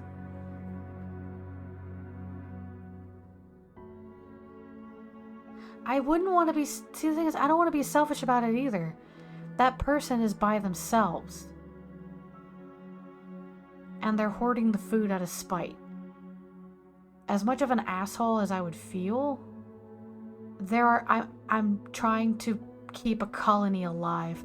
No matter how fucked up it is, I have to take that bunker if these are the choices I have. Very interesting. I wish I could answer these more quickly. I'm sorry. Well, that wraps up this portion of the test. Oh, sweet. Hell yeah. If I need more I need more from you before I allow you to rest. A choice here, a choice there. Which would you rather? Oh, it's would you rather. Cool. Moral dilemmas abound from what I can gather. And you will answer clearly, crisp, and concise. Yeah, these are pretty strict. Will you be selfish, or is your conscience a vice? In just mere moments from now, we both shall see the difference between who you are and who you wish to be. Let us begin. Would you rather abandon the person you love most, or be abandoned by the person... Oh, no.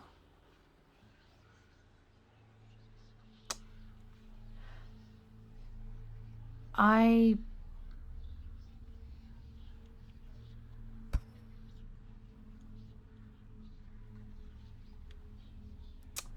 rather be abandoned. Because it's... How do I describe it? It will hurt a lot if they leave me, but at the very least, they could never say that I was flaky. They would never be able to say that I didn't love them. They would never be able to say that I wasn't trying to be there for them. I would rather they make that choice of leaving me. I would never want to actively choose to abandon someone. If they need to leave me, then it is what it is, but I will not be that person. Would you rather have friends in high places who could get you anything you wanted but didn't necessarily care about you, or friends who couldn't give you anything but they feel a deep personal bond with you? I live this every day. I'd rather have friends with a stronger bond. Would you rather find $10,000 and get to keep it for yourself, or find $20,000 but have to split it 4 ways with your closest friends and family? Actually, I'd rather have enough money to split it. I know I am not the only one that needs money. It'd be really nice to be able to share that and help. I feel better if everyone can be a little better off instead of just myself. Would you rather cheat on your partner but never get caught, or know that your partner cheated on you but have no way of proving it? I mean, I would get really pissed off if I could never prove it. But again, this is a like, nobody can ever say that I didn't try my best. It doesn't matter if I end up with, you know, the short end of the stick.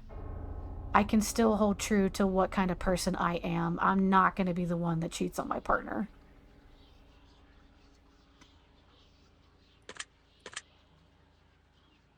Would you rather get rich through illegal means or be poor? But I can't. This all sounds like bullshit, but it's true. I can't tell a lie to save my life. Even if no, I would just stress out if I was doing it dishonestly. Would you rather press a button that would kill your favorite pet, or press a button that would kill your favorite family? Oh my god! Oh god, that's so unfair. I feel these jump from one extreme to another. It does, but that's the point. It's trying to understand, like, the reaches of what your brain is. So, as much as I absolutely love Koopa, I'll be damned if I get my favorite family member killed. I'm sorry. I would never want to kill Koopa, though. Would you rather get fired from a high-paying job or have to fire your friends from a high-paying job? I'd rather get fired. If I was at a high-paying job, then hopefully that means I have a good resume to get another high-paying job. I don't know if I can handle the stress of firing my friends. Would you rather sleep with your... Oh my god. Would you rather sleep with your step-sibling or sleep with your best friend? What the hell is this? Okay, the questions never got like this in the other games. This is uncomfortable. Um I am uncomfortable with both of these, but I am probably a bit more uncomfortable with any form of incest than I am like otherwise. I don't want that. That's disgusting. Um would you rather save your best friend from certain death and let 1,000 strangers die, or save 1,000 strangers and let your best friend die? Oh god. Um it's gonna sound it sounds so fucked up, right?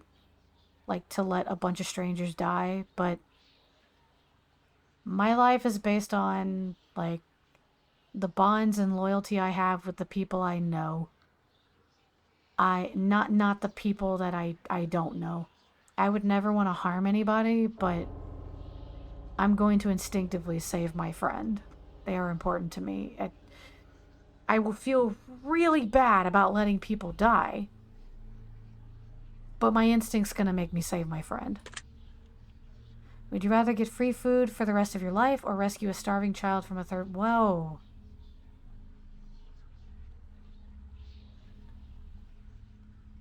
Um,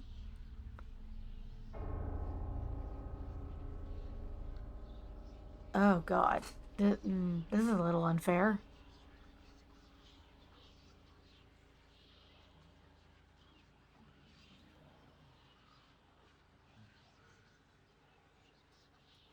I There's so much more to raising a child than just like, okay, on the surface you saved a starving kid, but there's more to it than just that. Um,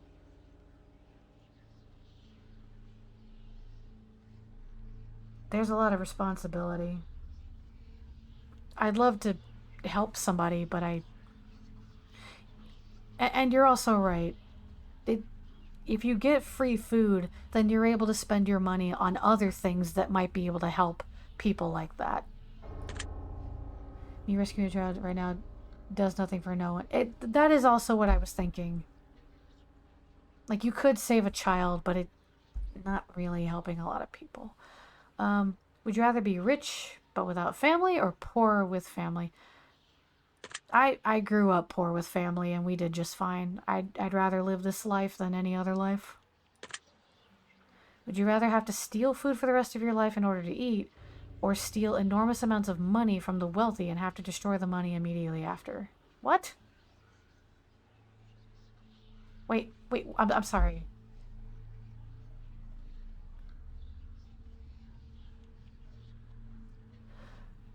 So I would be stealing money and destroying it. I wouldn't be using it?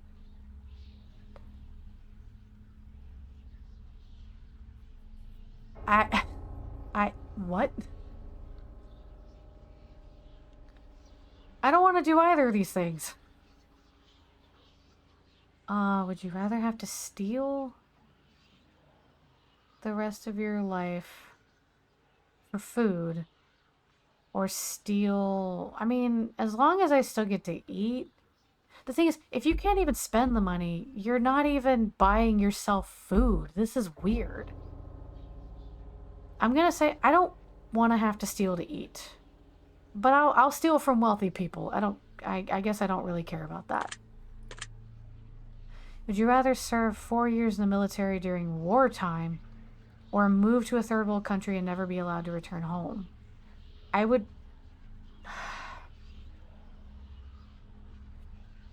This is very hard. Um, my instinct says I'd rather serve 4 years in the military. Um, it will fuck me up. It will be terrible. I will probably walk away from that a different person. It'll come up. And for anybody who doesn't know PTSD, or veterans who have to go through pretty much that kind of thing, it does affect you the rest of your life. But being able to see your family and interact with them, that makes everything you went through worthwhile. I mean, if they're a good family. This sort of conversation is something I've spoken to my dad about, because he served, I want to say, about 3 years in total. He served 3 years total in active wartime, like across seas. And to this day, it still affects him very badly. But, you know, he fought for the ability to be able to come home and raise his kids. And that was only 2 to 3 years, and that's going to mess with him for the rest of his life. But to move to a third world country and like maybe have a rough life, but you're stuck there and you can never go home, that's worse in my eyes. But make no mistake, both of these are pretty bad.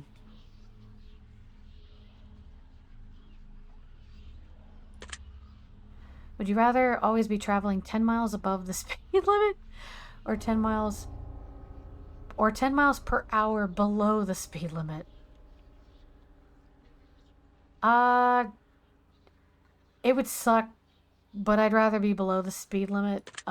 Less room for error, less room to accidentally take a curve too hard or wreck. So, would you rather never have sex for the remainder of your life, or have to have sex every day in order to never have sex again? I don't give a shit about anyway. Would you rather be addicted to hardcore drugs for 10 years but make a full recovery, or be addicted to alcohol for the rest of your life? I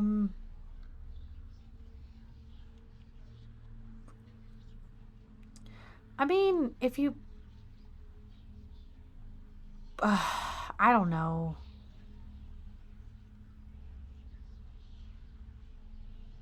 I mean, 10 years is a lot, but you do make a full recovery. But you're not just putting yourself through hell. You're putting yourself, your family, your friends through a bit of hell if you just start doing hardcore drugs. Or be addicted to alcohol. I mean, can you really be addicted to alcohol, like addicted to alcohol, and it not have terrible consequences? I mean, I guess if you're safe with it, if you just never drive, then you could be fine. Here's the thing. One of these has a full recovery option, which is nice. But I hate the idea of drugs more than alcohol. And I'm sure that's the point of this question. I don't like the idea of putting myself on drugs. I've had alcohol before though. But this is stupid. I hate this one.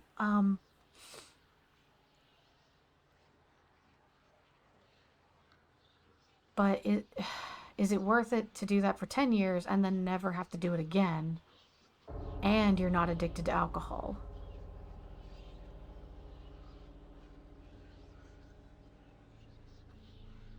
Well, here's the thing. If you make a full recovery, is that like recovery, like it never happened recovery? In my head, the drugs is the better option because it's only 10 years. Yeah, that's what I'm trying to think of. Does a full recovery mean like, okay, I'm back to normal? It's as if it never happened.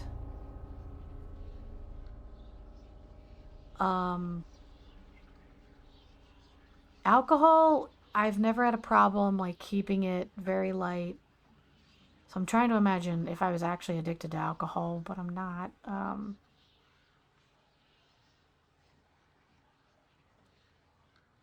I guess my other concern is that if I start hardcore drugs, would I accidentally promote that to people that I don't want to do that? Like, if my youngest brother saw me doing that and suddenly got into that because of the 10 years I used to be in.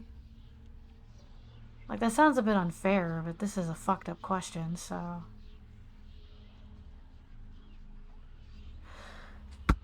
I don't know. Both of these suck. I'm gonna say I'm just gonna toughen out for 10 years and then never be addicted to anything again.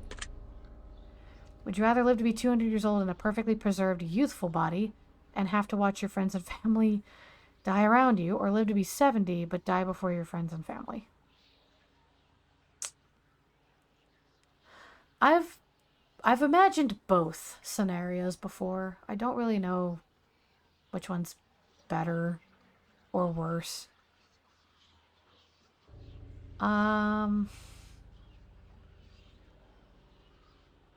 gonna say live to be 70 and die before my loved ones. It's gonna suck, but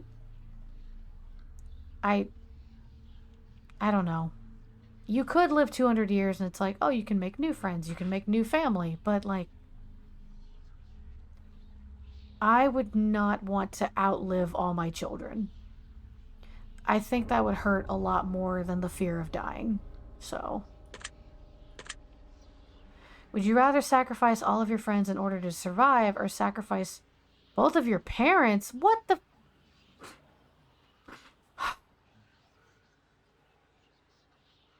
Oh my god.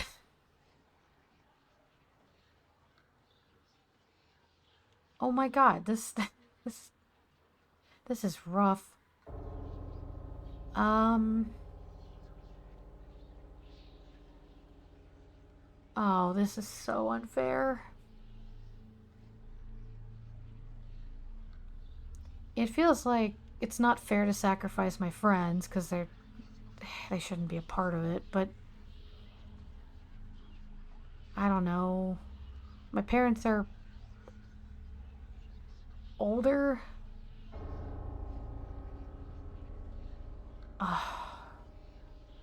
I this On the one hand, like, my parents are older, like, maybe it'd be okay. I wouldn't want to. I guess I'm also thinking I do have quite a number of friends, and I would have to sacrifice all of them. I hate this question. Um,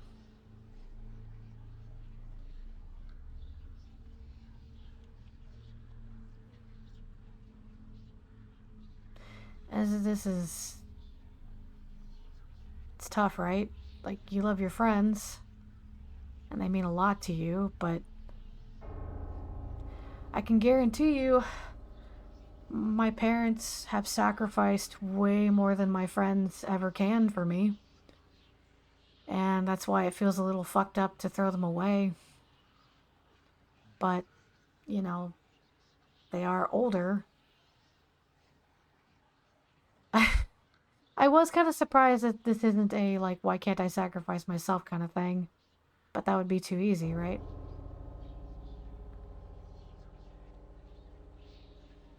Like, I would still have a lot of time with my friends if I didn't sacrifice them. And I only have so much time with my parents. This is a god awful question.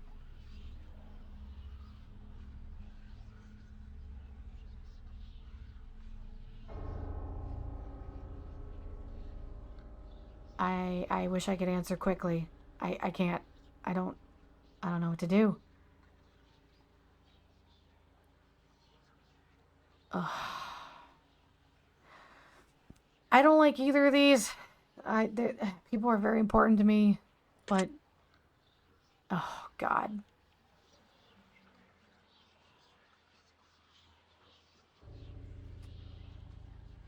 I can't just click on this easily.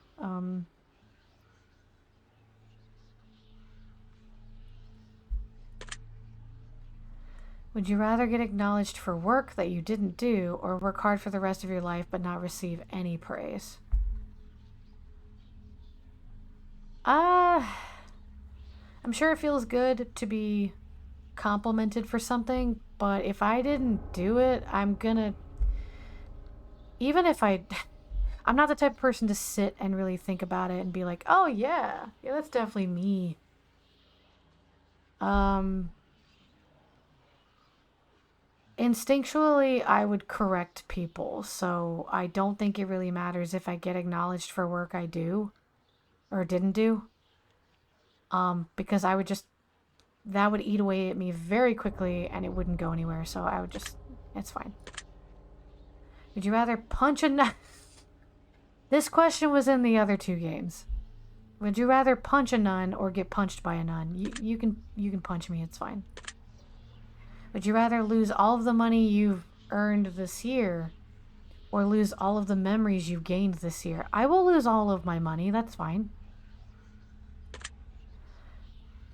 Would you rather flip a coin for a chance to win 20 bucks or immediately win $10?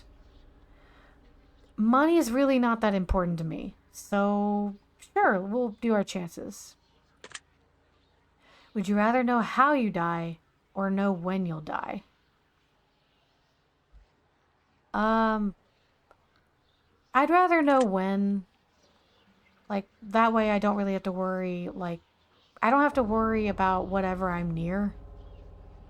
I just know that, like, okay, I don't have to be scared of anything particular. I just know, like, I'm going to die, at this time, so I don't need to worry as much. If I know how I'm gonna die, then I'm gonna constantly be afraid of, like, that one thing, so I'd rather know when I'll die. Would you rather be blind but be able to see crystal clear underwater or be deaf always?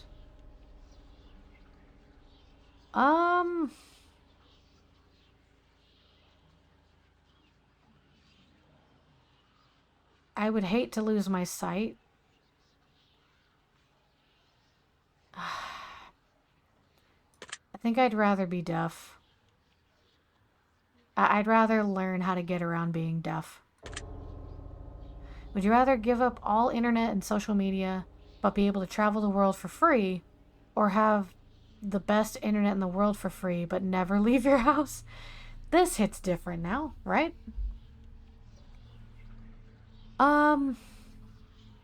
I walk a fine line between, like, needing time outside and needing time inside. I'm inside my house most of the time, but I do feel the need to get out.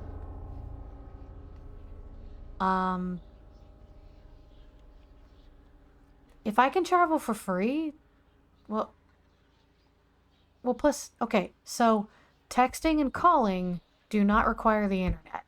So I could just have the right phone numbers and stuff, and I can just travel and see people. I'd rather see them in person rather than, or like, I don't like the thought of never being able to leave home.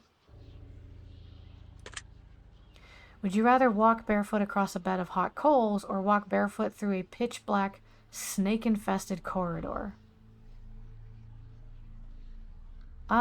Snakes.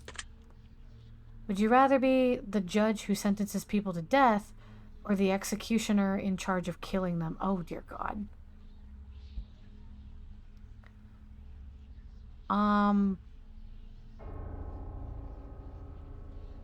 So would you rather be responsible for sending people to their death, or would you rather be the person that's just doing their job and killing them off?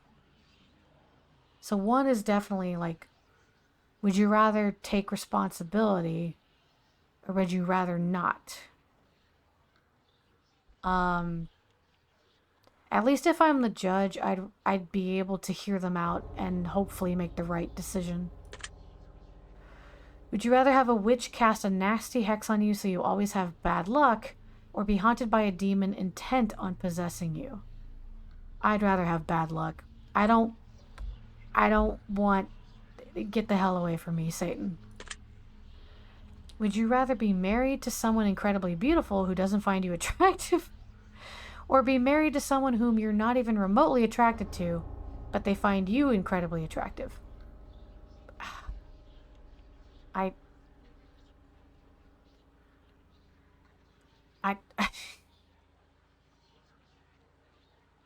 mean, if these are my options, I just wouldn't be married at all.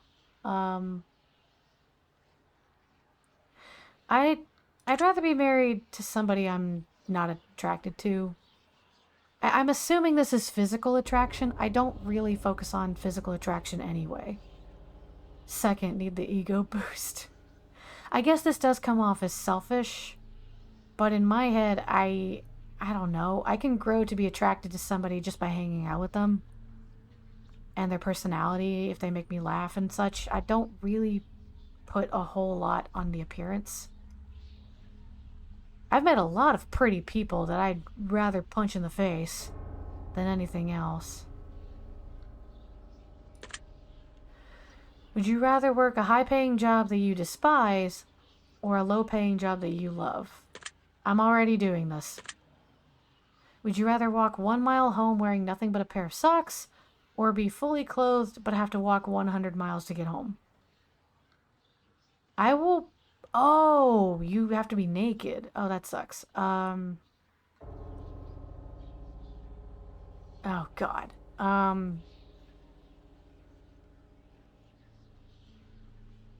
Well, that sucks. I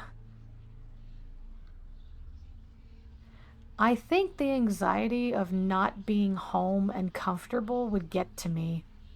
Yeah, you can take breaks on a 100-mile walk, but like... No. You have to walk the 100 miles. You can't cheat it. I don't know. A mile really isn't that bad.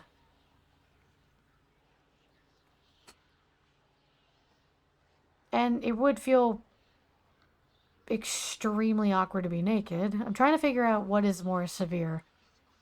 Walking home for a mile and people see me naked, or walk 100 miles fully clothed. I don't know, man.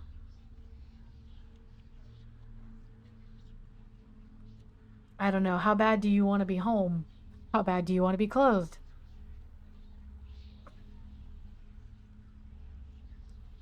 I'm trying to figure out how far away 100 miles is.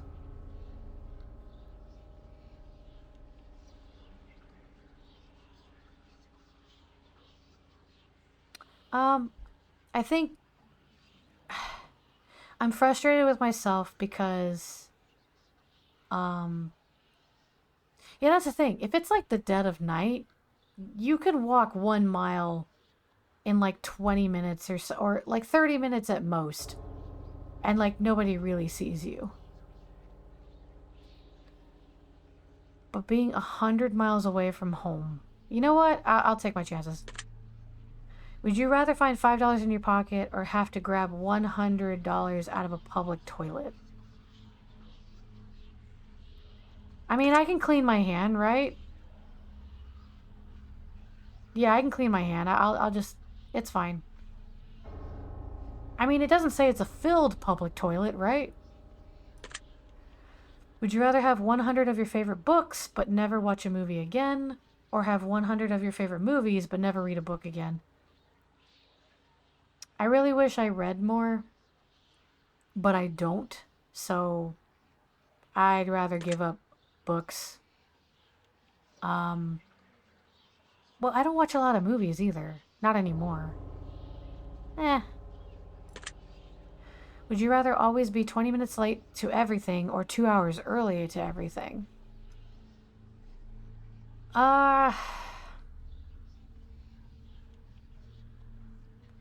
Good question. I'd rather be 2 hours early, because if I get there 2 hours early, then at the very least I can take a nap, I could get a snack, I could call somebody and catch up with them. This actually happened my last like temporary job back in Texas. A friend of mine was like, "Hey, we need help at my job.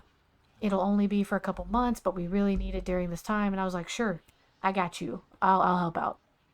So the problem was it was in a very fancy, tall building. I was on like the 17th floor. It was really wild. I've never been in a situation like that before.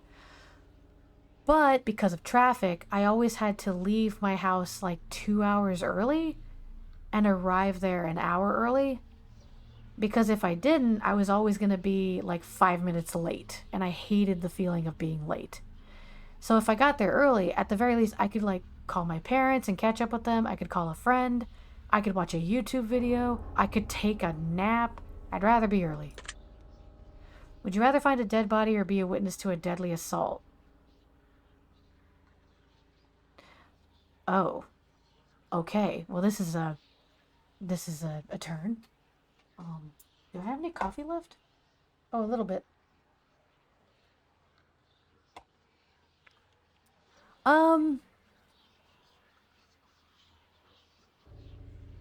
Okay, so if it's a deadly assault, I'm assuming this is, would I rather find a dead body or would I rather watch somebody get stabbed to death or shot? Um, hmm. Uh, Here's the thing. I mean, I guess this is something, maybe I don't have to really disclose this, but in a way, I have watched someone pass away. But it was not an assault. They had to pass away, and I had to watch them leave. Like, that sucked. I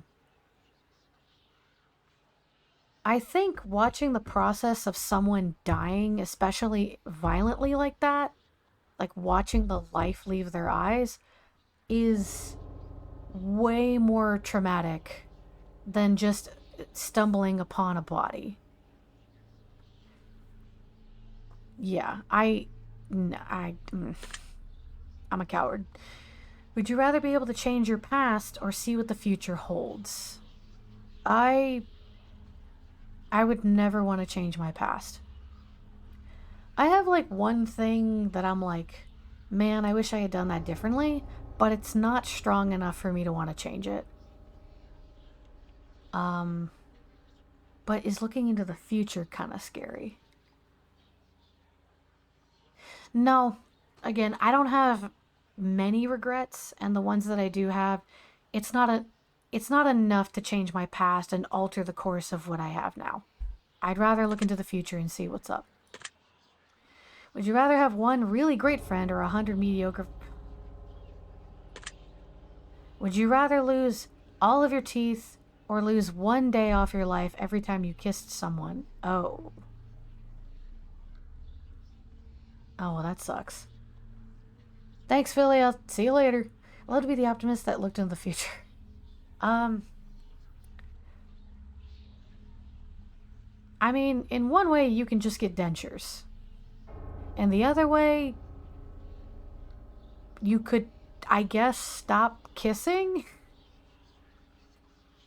Here's the thing. Is it every kiss that you give or every kiss that they give you? I'd rather lose my teeth and just get dentures, and it'll be mortifying, but I'd rather do that than not be able to, you know. Would you rather win the lottery and lose the ticket before you can collect your money, or see your worst enemy win the lottery? Um,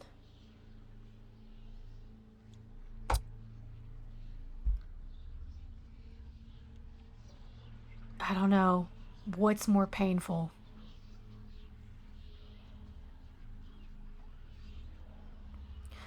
Uh, I think I'm trying to think of who's the closest to being my worst enemy. Um,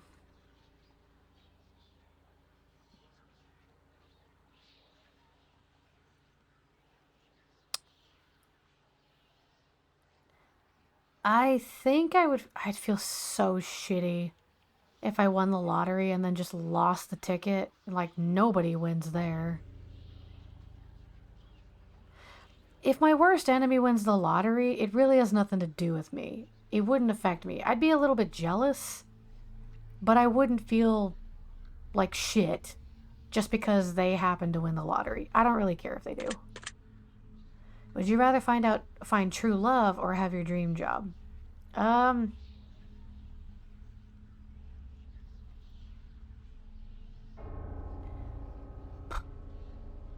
See, on the one hand, if I didn't have Seth, I I definitely prize like try whatever makes you happy, but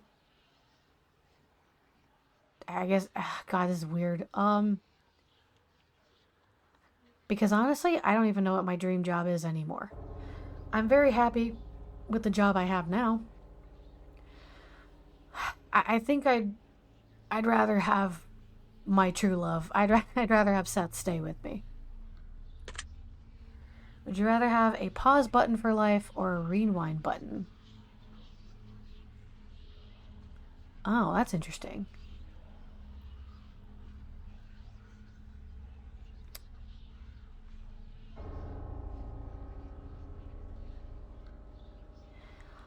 Uh, I have a habit of looking back on clips and videos and just rewatching certain things just so that I can see um like someone I care about being really happy or experiencing something. So it's probably more likely I would have a rewind button. I wouldn't want to. Okay, here's the thing. I wouldn't want to change anything I did. Um, uh, how far can I rewind? Yeah. See, I wouldn't mind being able to look at past memories, but I wouldn't want to alter them. So does this mean I'm going to alter them if I have a rewind button? Or is it like watching a film? You rewind it, but you're playing the same thing.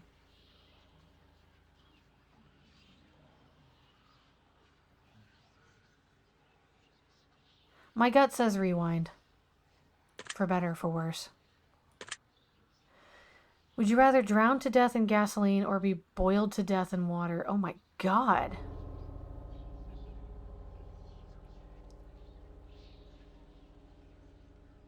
I hate both of these.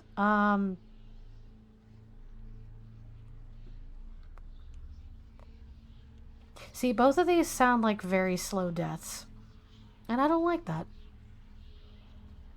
I'd be afraid of breaking the pause button. Oh no. Um, I have never liked the idea of drowning, but I've never thought about the idea of boiling.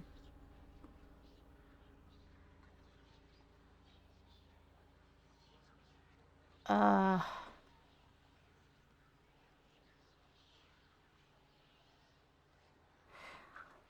I don't like gasoline and I don't like the thought of drowning. I don't like boiled to death in water, but there's I think I'm going to go with this. Would you rather make a new friend every day or get $100 a day for doing nothing but never having friends again? I'd rather have friends. I guess I just really don't care about money. Would you rather die to save your family or sacrifice your family to save yourself? Um, I'd rather sacrifice myself. I have a little brother that I love more than almost anything. And I have another brother who has a wonderful family, like has a 2-year-old daughter, is about to have another kid. I would never sacrifice any of them.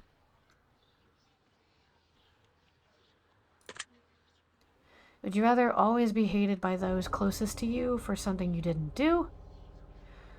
Or have hurt everyone you care about, but they'll never find out it was you?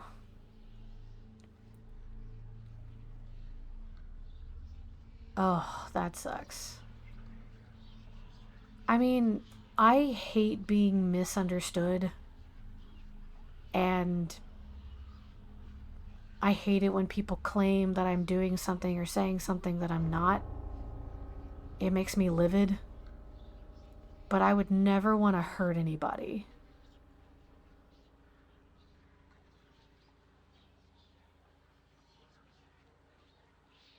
Ah, man, that sucks.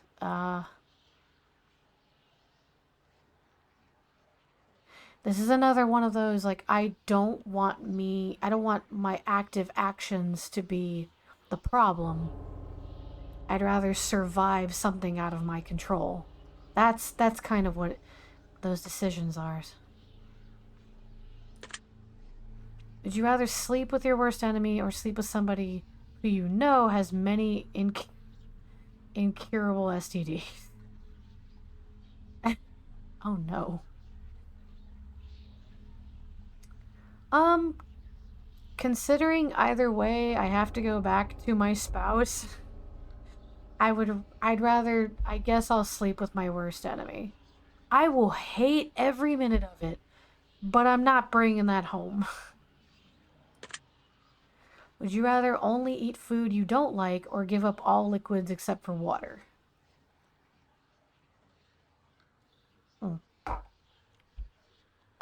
That means I'd have to only eat vegetables, and I hate that. I can survive on just water, as much as I love coffee. Would you rather always listen to music at max volume or always listen to music at just above the lowest? Oh god. One of these have a serious repercussion.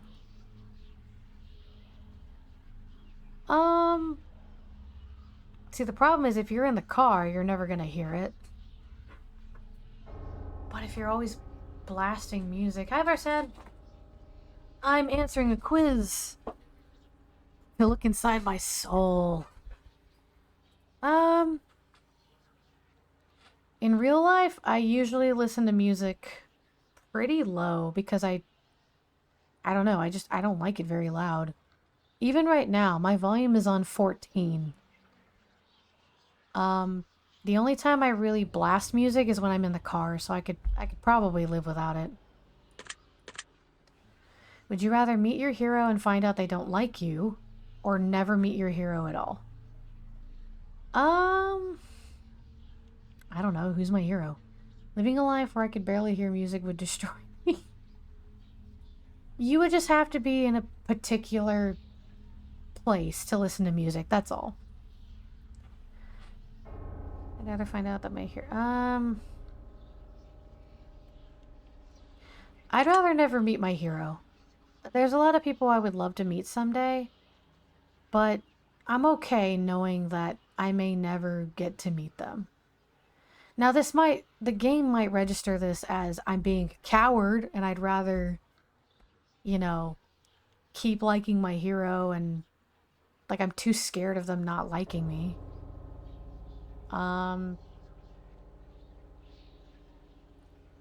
But I'm okay not meeting my hero. Would you rather never have a pet for the rest of your life or never have friends? I would rather not have pets. Honestly, before we adopted Koopa and Princess, I didn't have pets for years. And when I lived at home, none of those pets in the house were mine, and they always aggravated me. So, as much as I love Koopa and Princess, I would rather not have pets. Like, I would never want to lose my friends. Would you rather live in excruciating pain for the rest of your life or live pain-free, but everyone you know and love will live in... Oh my god. I will live in pain. I would never... Oh no, I would never want my loved ones to deal with this. No. I'm thinking of like my 12-year-old brother, my 2-year-old niece. I don't want them to be in pain. Thank you for answering my questions, but we are not to... God, how long is this quiz? We have 30 minutes, bro. For we have made it through many categories except for one. These final questions will be from deep within. I want to see your soul. All right, the last mad dash.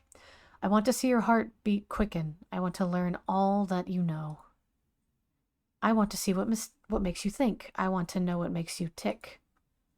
I want to know your darkest truths. I want to know what makes you sick. I want to expel the truth from yourself. I want to feed on your precious fate. I want to learn of all your love and bathe in all your hate. I just realized Cody doesn't know I'm a mod. Oh, that's going to be hilarious. Cody hasn't stopped by today, so. So one last time we sit together as we await the final revelation. These are the last questions I have, the last examination. Take your time, do think hard, savor every moment dearly.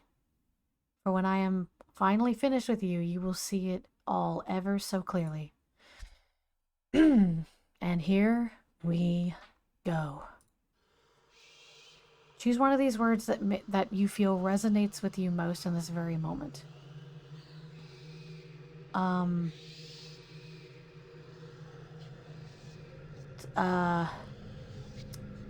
What does volatile mean exactly? Because that word calls out to me, but I don't know if I feel volatile.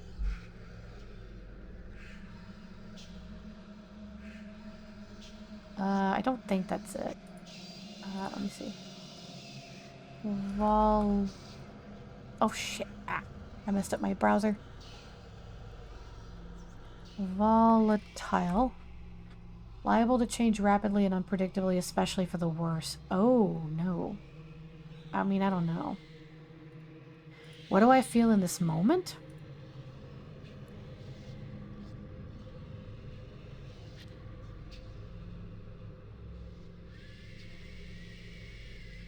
I don't know why.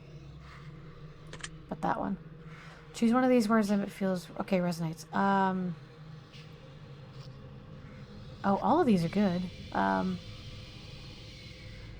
Fascinated. Do you ever lie to those who are closest to you? I do my best not to, no. Have you ever hurt someone whom you know didn't deserve it? I did, and I regret it. I was very young, but I still regret it. Have you ever lost your temper when you know you shouldn't have? Yes.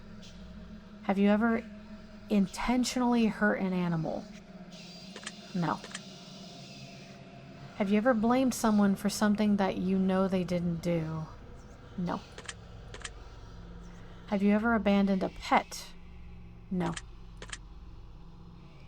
Have you ever abandoned a loved one in their time of need? No. I can't do much, but I do everything I can when someone I care about needs me. Have you ever stolen something from someone that you cared about? Nothing comes to mind, so I don't think so. Have you ever broken something to spite someone you cared about? I don't know. I don't think I did. Have I? Have you ever broken something to spite someone?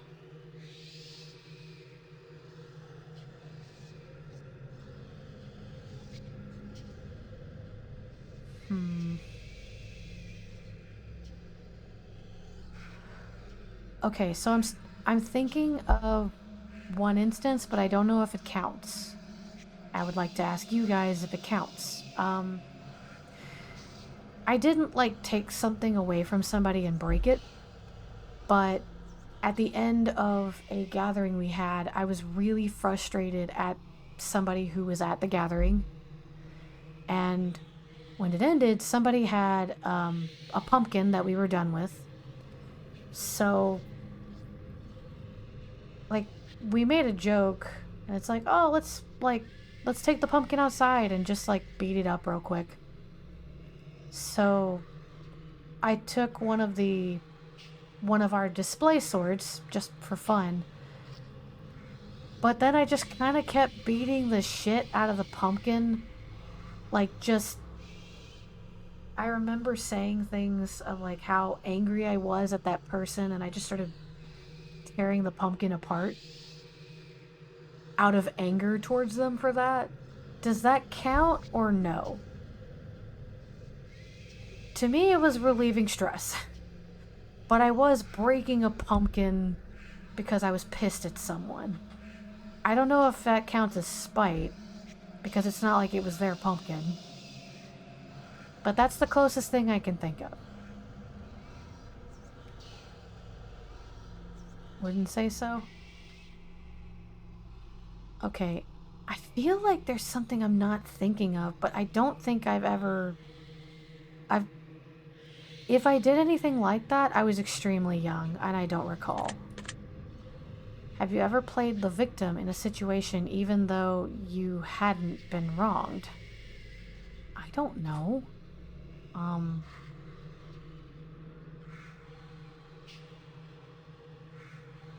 That's the hard part, right? Because,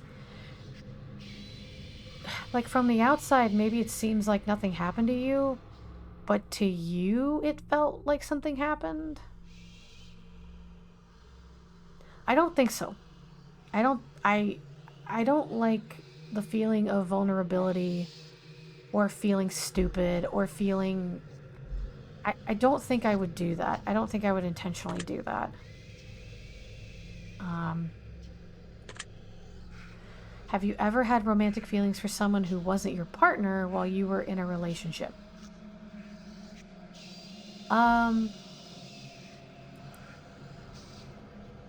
Is this talking about my current partner? Because if so, no. But I think when I was struggling with one of my relationships, and I was kind of miserable, I did kind of have feelings for another friend. But that was, several years ago. I have never felt like that with Seth. But I did when I was in a relationship with somebody. I mean, I guess that counts.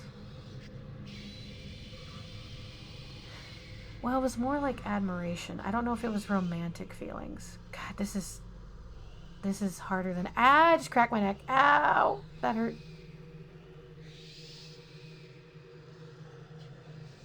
I'm gonna say yes, but it doesn't have anything to do with, like, my current situation. This was years ago. Have you ever wished for the death of someone who had wronged you?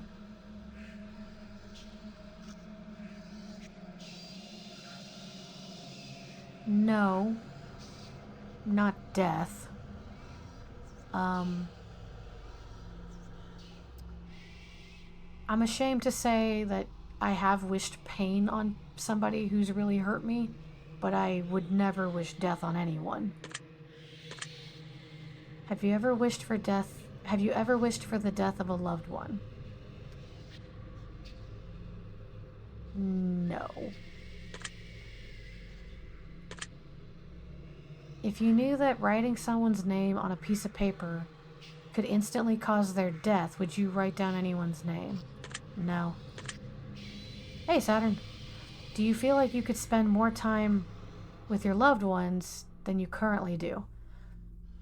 So, that's the funny thing. I think I spend a lot of time with my family and friends, but I'm always going to feel like I can spend more time with them.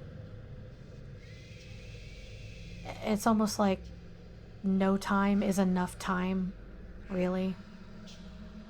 In my head, I can always spend more time with the people I care about. Do you feel like you can spend... Yeah. That doesn't mean that I barely spend time with them. It just means I always feel like I can spend time with them. Have you ever owed someone an apology but refused to apologize to them?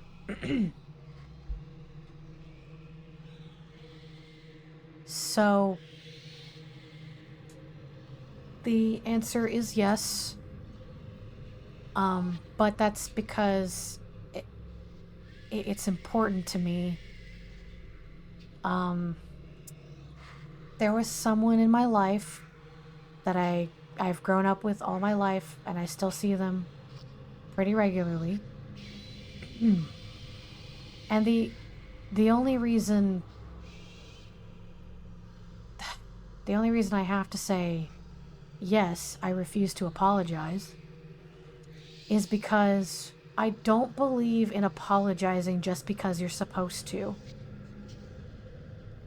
You need to apologize when you actually feel sorry. In the moment, I have been angry and felt unheard, and I have felt dismissed, and I didn't feel like nobody was really listening to what I was saying and my side of an argument. And then they were telling me, well, you need to say sorry. And in my head, I'm like, I'm not going to say sorry until I actually feel sorry. There is no point in lying to your face when you know that I'm not sorry. So a lot of times I will walk away and take time to myself, calm down, and eventually I will come back and apologize for being so aggressive. But I don't believe in... I have refused to apologize because of that way of thinking. Many times. I don't apologize if you don't mean it. Don't tell your kid to apologize until they've thought it through. Like, yes, teach them to say sorry, but when they're like 15 or above, like, let them think it through. Don't treat them like they're still 10. Sorry, that might be getting into some stuff. I said sorry when I accept I was wrong, and that's it. That's pretty much it. If I know that I'm wrong or I need time away, we've been through it. Do you ever regret worrying too much about things you can't control? Do I regret worrying about them? I do. There are some things that come up regularly that I'm like, why do I always make myself mad about this? Or worried about this? Every time I do, it's just going in circles. So, it's just a part of me.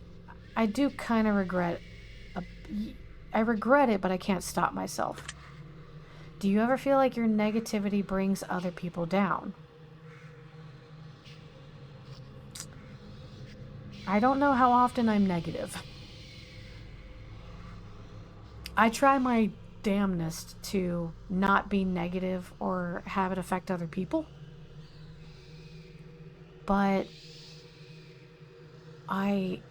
there's one moment in particular that I didn't realize I was being negative.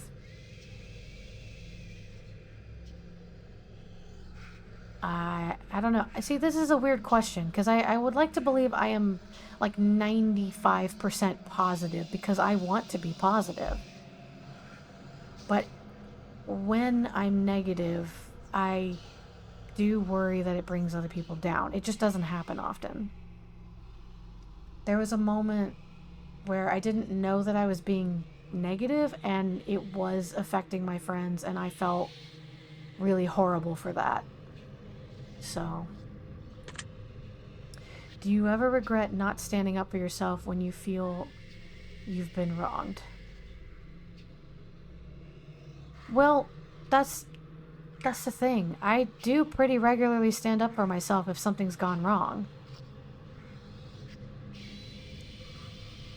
But does that mean I do regret if I don't stand up for myself? This is a weird question. This is a weird question because I usually stand up for myself. But I don't, how do I answer this question? Do you ever regret not standing up for yourself? I mean, I guess I would if I didn't stand up for myself. Do you ever feel like you let others influence your decision making too much?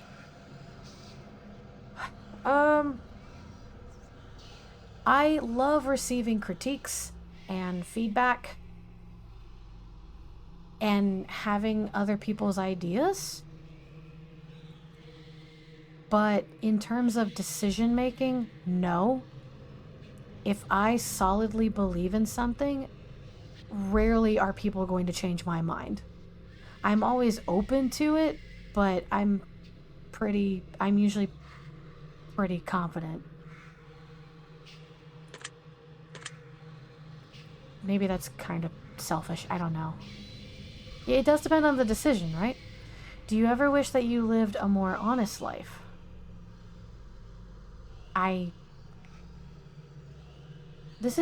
I'm wondering how it's going to be interpreted, right? I think I do live an honest life, but if I say no, am I saying, like, no, I'd rather be dishonest? Or am I saying, like, no, because I think I am living an honest life? If I answer yes, am I saying that I'm not living an honest life? This is really weird. I don't know how it's going to interpret it. I do my best, to be honest. But if I say no, I don't want it to think that that like that I want to be a dishonest person. I don't know how it's going to accept this. If it's saying a more honest life, then it should be no. I think so. Has your dishonesty ever caused someone else to suffer?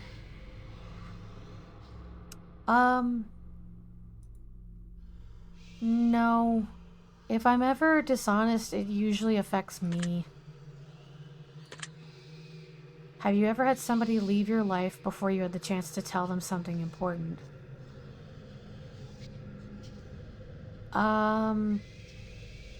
That ever happened. They leave my life before I had the chance to tell them something important.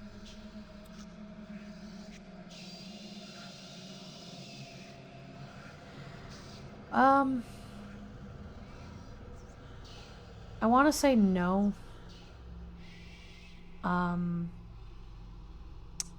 Because even when I lost somebody, like, you know, they passed away or something, I didn't have regrets about how my relationship was to them. I was just really sad that I couldn't spend more time. That I wouldn't, you know, for instance, like, when I lost my grandmother, that was very, very hard for me. But when I lost her, it's not that I felt like I hadn't said everything I needed to say. It's that it was like, damn it, like, she's not going to be around when my youngest brother's born. She's not going to be around when I go to college. She's not going to be around when I get married. Like, I made sure she knew I loved her and that she was really important to me. I was more concerned with, like, damn it, she's not going to be here for, like, a lot of important things that I was looking forward to. So I want to say no. Usually when people leave me, I make sure they know how I feel about them. Or, you know, that I hope the best for them, kind of thing. Did you ever feel like you prioritize people in your life that are unworthy of your time? Oh, do you ever feel like you prioritize people in your life that are unworthy of your time? Not anymore. If I do not get along with somebody or we no longer see eye to eye, I pretty much limit the amount of time that I interact with them. The people that I talk to at length, it's because I want to and they are important to me. Even Discord messages, I am happy and I want to... I don't think anyone... If I'm willing to spend time on it, I don't think anyone I'm talking to is unworthy. I don't view people like that. If I don't think it's worth it, or that we're not getting along, or that they're not respecting me or treating me well, then I just limit my time. They are no longer prioritized. I'm too old to be doing that, basically. Do you ever feel like you prioritize your own wants before those who need you most? No, I worry about other people a lot. I'm pretty sure, well... Here's the thing. I don't let people step on me. I don't like the thought of somebody disrespecting me or taking control and being rude to me. But that doesn't mean I'm prioritizing my wants over other people. I just don't want to be disrespected. I want to have a mutual shared respect. So I am more concerned that somebody else I'm talking to is happy, is comfortable, that wants to talk to me, rather than how I feel about it. You ever feel like you prioritize your own wants? No. Do you ever feel like you spend too much time working towards something that you're not truly passionate about? Not anymore. I am an adult. I finally have a job that I love. I am married to the most important person in my life.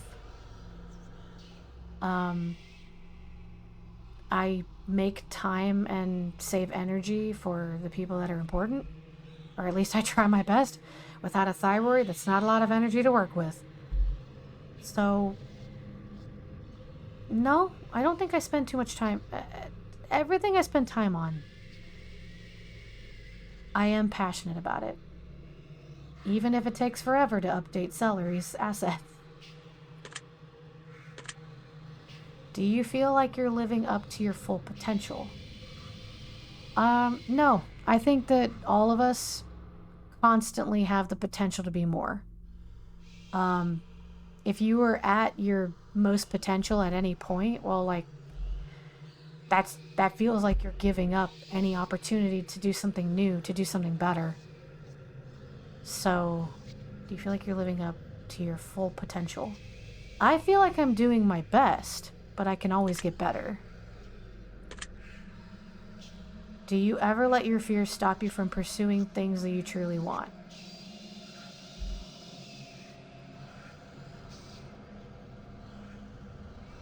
Well, that... So that's that's a very personal one in my head. Because before 2 years ago, maybe, I would have said no. I usually dive headfirst into things that I really want.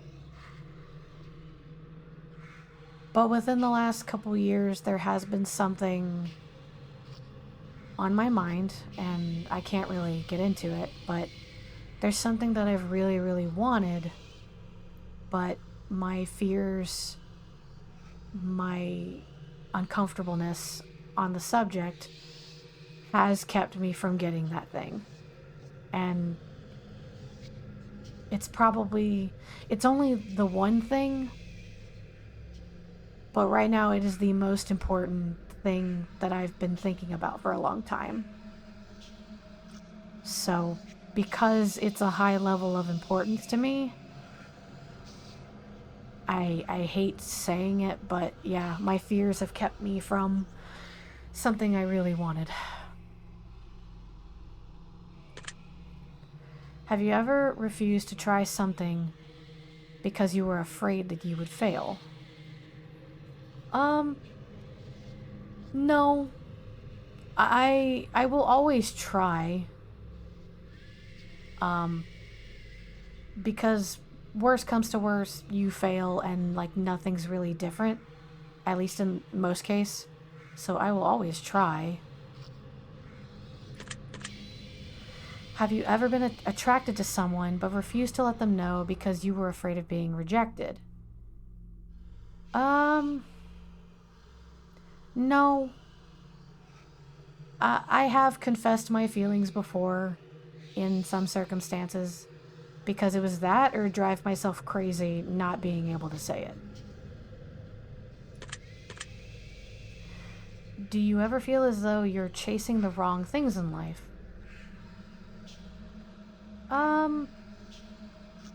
That's just a part of growing up, right? I agree.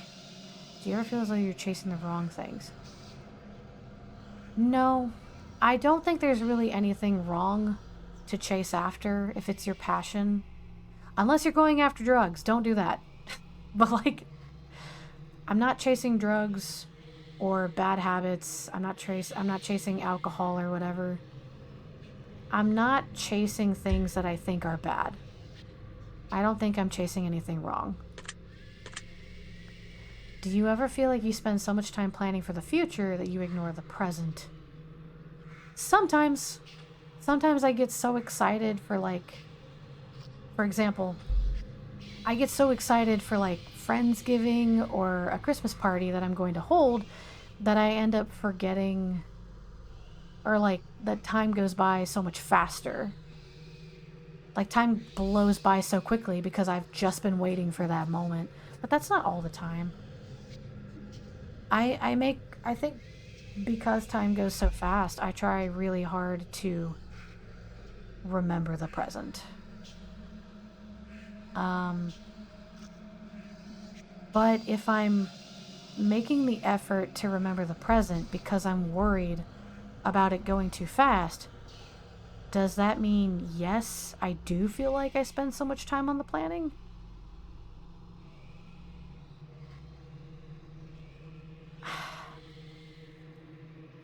These questions are not easy. I have to believe we're almost done. Good grief, it's already almost been 30 minutes. Okay, do you feel like you spent so much time planning for the future? Sometimes. I don't completely ignore the present. Oh god, no! No! Got him. Got the bot. I'm gonna say, even when I'm planning for the future, I'm trying really hard not to ignore the present, so. Do you feel like your friends and family like you more than you like them? That's a weird question. No, I hope that it's mutual. Have you ever loved a pet more than your family? No. I love Koopa, but no. Do you ever make up excuses to get out of going to an event instead of just telling the person who invited you that you just don't want to go? I have before. I try not to do that. I try to just tell them I don't really feel up for it, but I have done it before. Do you ever feel like you spend more time with technology than you do building stronger bonds with your friends and family? No, because I also, if I'm not on technology, I'm usually bonding with family and friends, and half the time I'm using technology to bond with friends anyway, so no. Have you ever defended someone that you shouldn't have? I have by accident, yes. I didn't know enough information. I did. It was very brief, but I did technically defend someone that I wasn't supposed to. Do you sometimes have a hard time admitting when you're wrong? No. I get so frustrated at people who can't admit when they're wrong that I make it a point to be like, oh, okay, I've made a mistake. Let me try to right that. I am so mad at the amount of people who just, they're so afraid of looking stupid. They're so afraid of opening up and thinking of other perspectives that they can't just admit that they're wrong. I mean, you can't learn anything if you don't admit you're wrong. Do you ever place the blame for your personal failures on someone? No, I'm very hard on myself. Have you ever accused someone of something with no real evidence to back it up? Not really. I don't really accuse anyone unless I have been told explicitly with evidence, so I try really hard not to do that.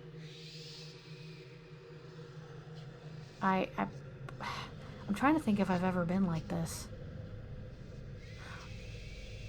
I think this is something we've all accidentally done, so I'm wondering if maybe it's unfair to say no.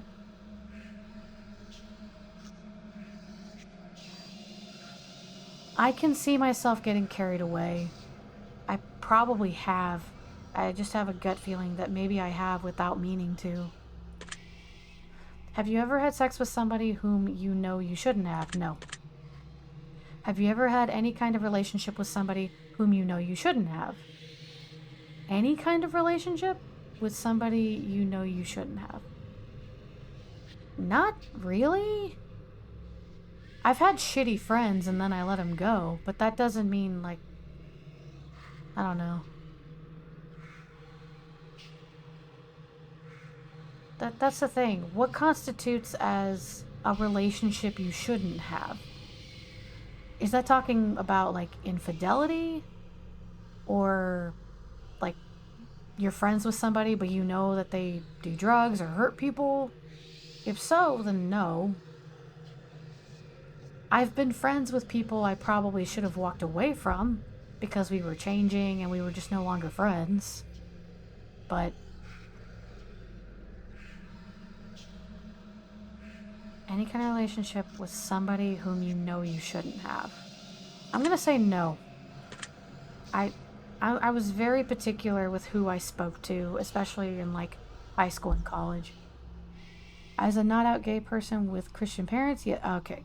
See, I never had to experience that. I'm sure that is very different. I'm sure that had to be I'm sure that had to be very tough. Have you ever let a relationship degrade because you were afraid of being the one to break up with someone? Okay, so I might need your help on this. Here's the thing. My very first serious relationship, I was in for 7 years. Now, I finally realized that we were miserable and that we didn't need to be together, so I did break it off. I finally broke it off. We were engaged. But once I realized that neither of us were happy, I broke it off. The problem is, I waited 7 years to do that. So, does that count as I did let a relationship degrade because I was afraid of breaking it off at first? Or does it not because I did break up with them eventually? Please send help. I mean, the reason we broke it off is because the relationship kept degrading. So maybe that was it. Yeah. The relationship did degrade terribly, so we're gonna go with that. Do you ever feel like you could take better care of your own health? Yes, I'm still getting used to taking care of myself physically. I used to not be able to afford a lot of care that I needed, and I'm still getting used to actually taking care of it because now I'm in a better situation than I was. Have you ever let somebody else take the blame for something that you did? No. Have you ever acquired something that you didn't really want just because someone else wanted it? No? I don't really... I know what they're talking about. I don't understand that mentality. I can be spiteful, but not this way. Have you ever acquired... No. Do you ever feel like you're not living up to others' expectations? I really don't... Okay, so...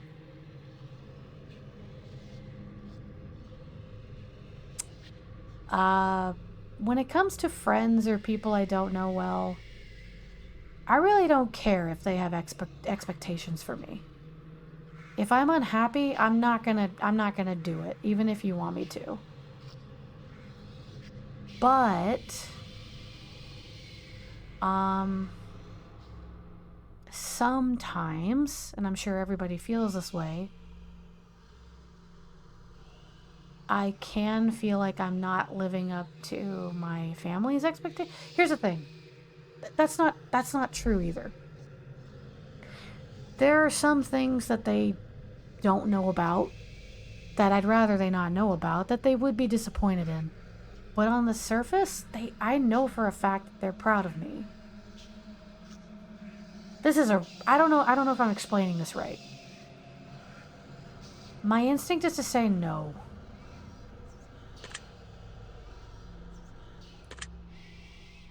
Have you ever walked out of someone's life without any explanation? I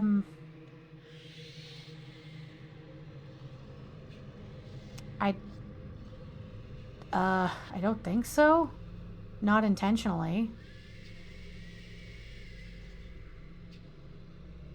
I'm trying to think. No, I don't think so. I really don't think so. Do you ever feel like you focus more on the negative aspects of your life and what you don't have rather than being grateful for what you do have. No, I try really hard to think on the positives. I don't like the negatives. I'm extremely grateful for what I have. Have you ever witnessed someone being wronged but didn't have the courage to stand up for them? What do you think? No. I remember many times in school. I mean, it doesn't happen as often once you're an adult and you don't have to go to school anymore. But I can recall very clearly quite a few times in high school and in college where I would see something happen and I have stood in the way or gone after that person whenever they like pick on my friends, or they'll take something from my friend and I literally go chase them down. I'm sure there must have been at least one time where maybe I didn't realize the level of what's being wronged, but I don't think so. Okay. Oh god, we're finally at the end. And finally, do you feel like you're a good person?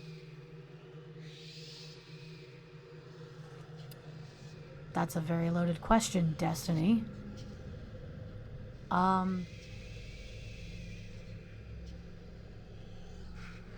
I want to say yes, because goddamn if I don't try so hard to be a good person.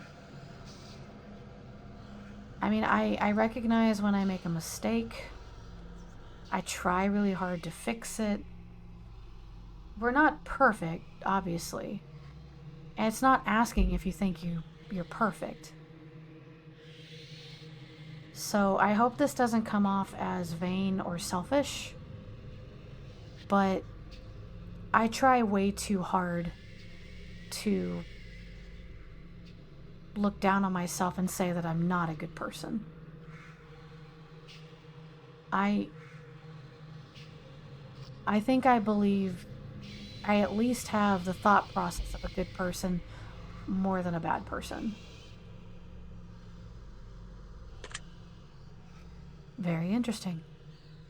That concludes the ending of your examination. Oh my god, and only 10 minutes over time.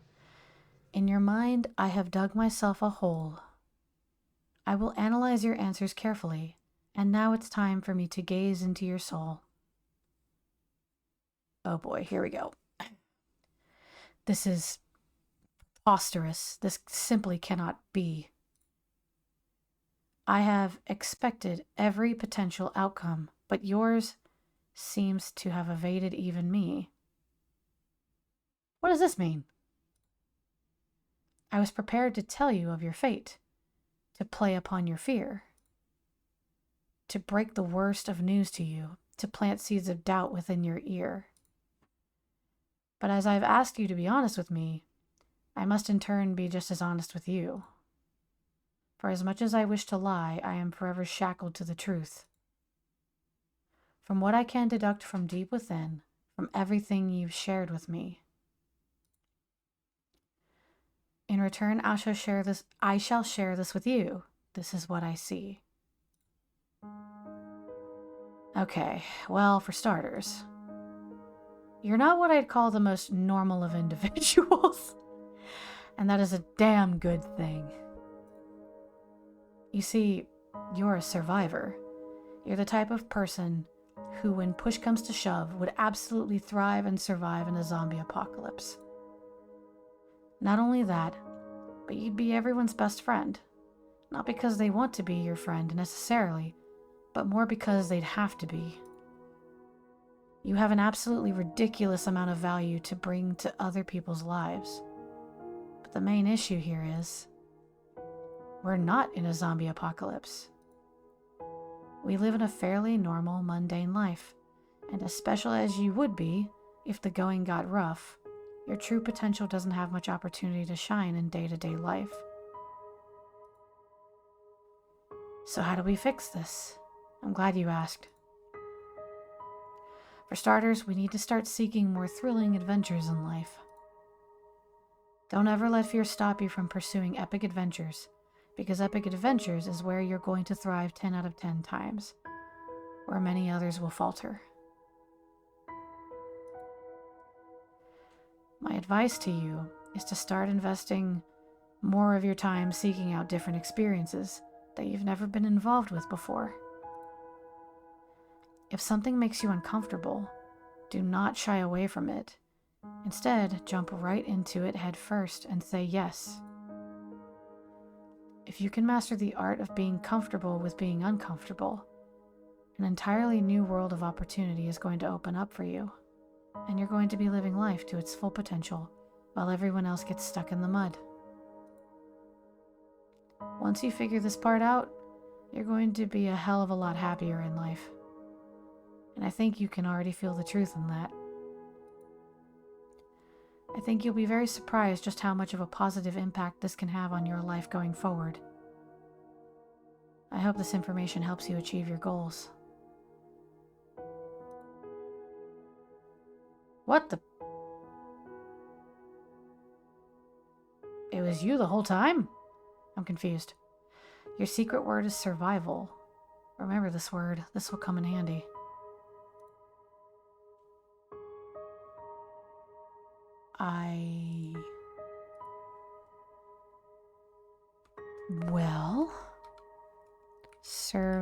I'm writing it down, sorry. Survival. If you received an ending that you already received before from previous examinations, remember, we did not ask you for your secret words prior to taking this test, so that should be very telling. It means something very special. If your result was the same as something you've got previously, we'd like you to add the phrase twin words next to your secret word in the comments. If you received an entirely new outcome, then that means you've got multiple layers of things to work on in your journey, or you may just have an extra layer of depth to your personality, but only you will know the answer to that. You've answered hundreds of questions, you found deeper meanings. You've been enlightened and you've helped others find enlightenment. Many people have wondered just what the test series is truly about. But it's simple. The answers are always so much more simple than we believe them to be. The test is about you. The reflection in your darkened screen, the one who seeks the answers. The person who seeks answers. More than being about the answers, the test is more so about the questions. It's about making you think. It's about encouraging you to open up and admit that you're human, just as human as everyone else. The test is about unity. The test is about compassion. The test is about bringing people together and showing the world that we're not so different after all. Look at all the secret words that have been left in the comments. Look at all the thousands of people who are just like you. We all feel so lonely sometimes. We all feel flawed. We all feel pain. But that's because every single one of us is human. The world judges one another based on so many variables, but they're the most hypocritical set of variables imaginable. We judge each other, and are judged ourselves, by our peers who do the same exact shit that they judge us for in the end. Sorry, I had to emphasize that. And that we judge them for too.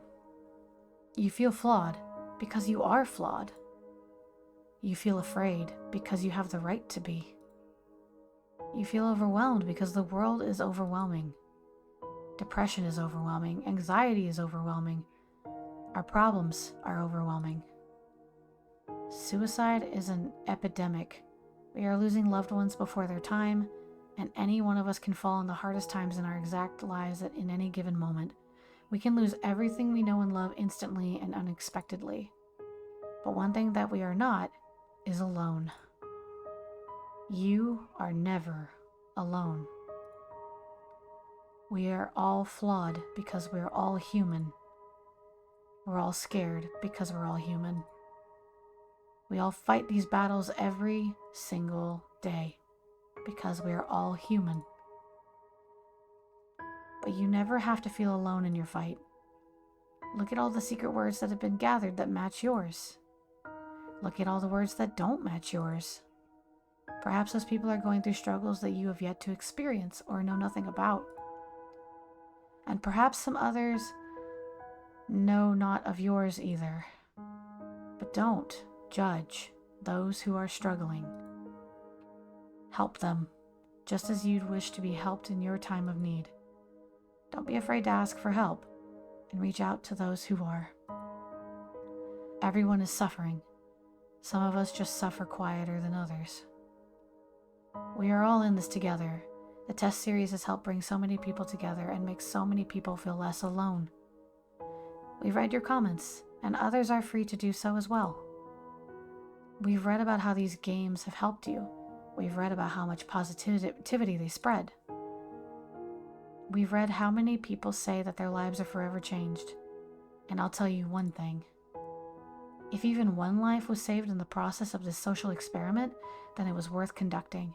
And every single one of you that left a comment is a hero. By leaving comments, you helped spread the message out to others.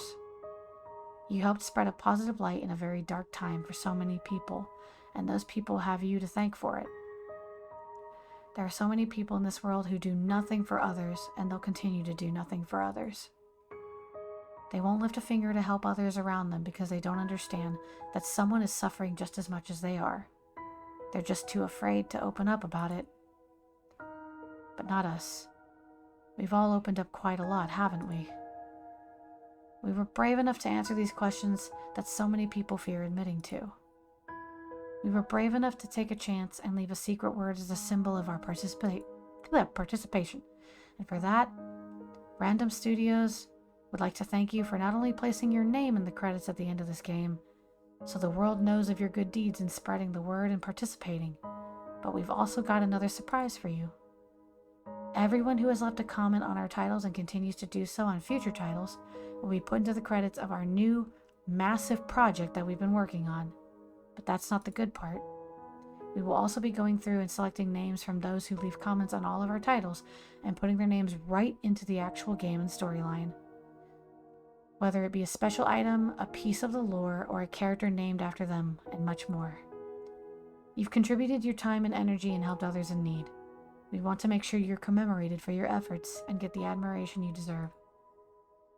Now, as far as your secret words go, your secret words will play a pivotal role in our new project.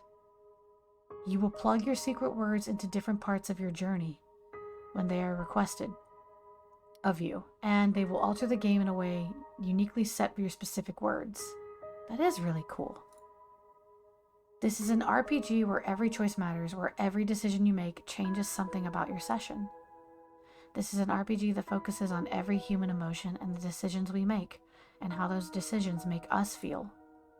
Keep an eye on the future for our main project, Chasing Demons, where every NPC from all of our titles will be represented with a storyline, and the world will get to see how they all tie together. You helped shape it. You helped make it what it is.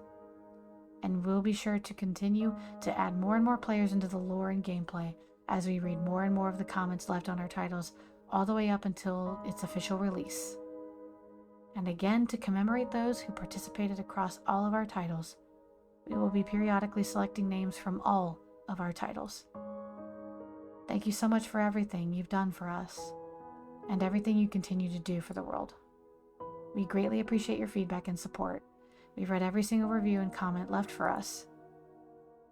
My throat's hurting. Can we wrap this up? I'm so sorry. From the bottom of our hearts, thank you for everything you do. Thank you for playing, and thank you for contributing your secret words to our projects. Oh, okay. Oh, sweet God. Well, that was nice.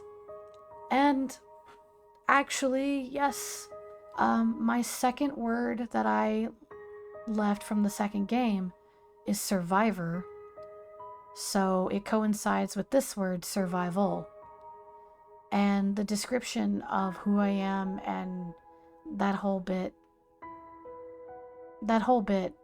where it said, when the going gets tough, you'll really shine and you'll be supportive and helpful to people, but we're not in that time. We're not in an apocalypse. They said exactly that at the end of the second game too. So apparently there are parts of me that probably will never come, come to light. It's probably a good thing though. I don't want there to be a world where everything's falling apart. Even if it means like, oh, people get to see how cool I am if if this breaks out. I mean, if it happens, sure, I will do my best. But like, I'd rather live in this world that's a lot easier for the time being. I mean, we got a lot of things that we're dealing with. It's not like this life is easy. But it's not a zombie apocalypse. I'll take that. Aw. Good Lord, I'm surprised they have more to say. I don't want to dismiss the moment, but this is literally what they just told me a second ago.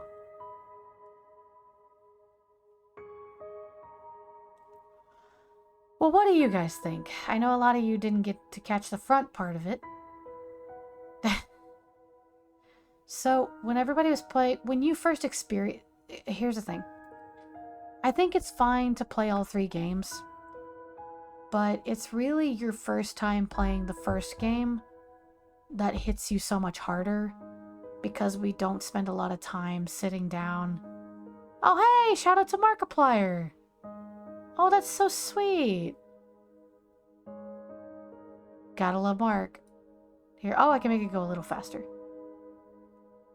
We really hope you get to punch a nun at some point in the near future.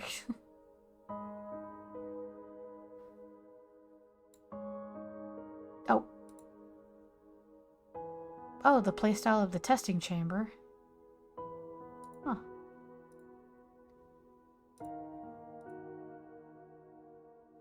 There's also the advisor. Choices matter style of game that's never been done before. Okay.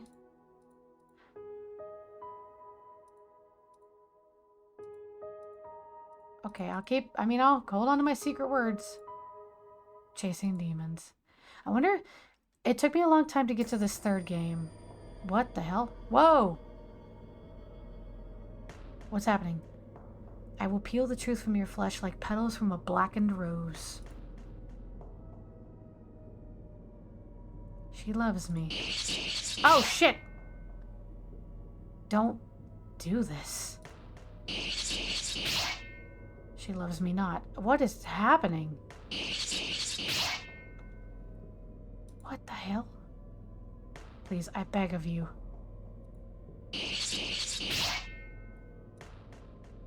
What? I just picked this up because I'm interested in what I'd get. It's really cool, and you can get the games for pretty damn cheap. This has never happened before. I don't know what this is.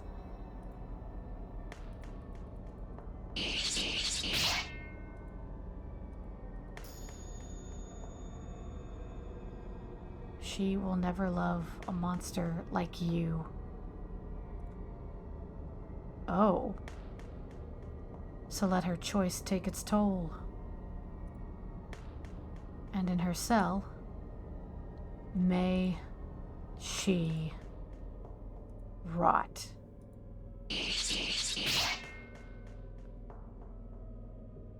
Okay, we've already seen this. What the fuck?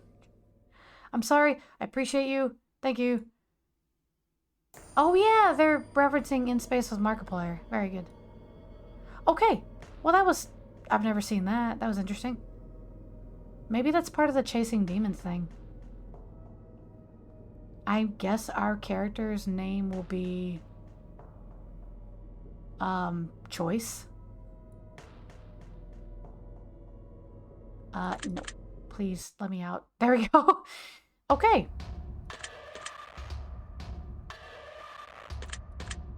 Oh, shit. Ah, shit. Okay, it's not released yet. They're still working on it. Okay, well then, tell you what.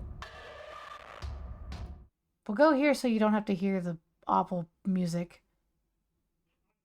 Here, I will play... Here, let me just turn that off.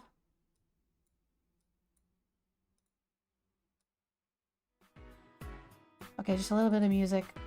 I'm going to leave my review on Steam. I've done this with the other 2 games, and it's also the only way I can keep track of my words.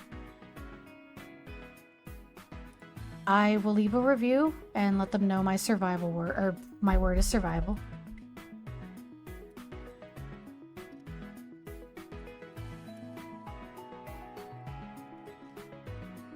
What did it say to say? Twin words?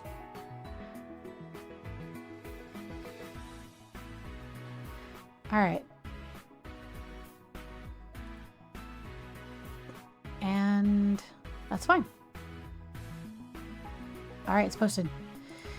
Okay, so interesting game. I feel like even after all this time, there are different questions, but the punch is a lot harder when you play that first game. So far, I would love to play Chasing Demons. I would love to see what happens. It would be incredible.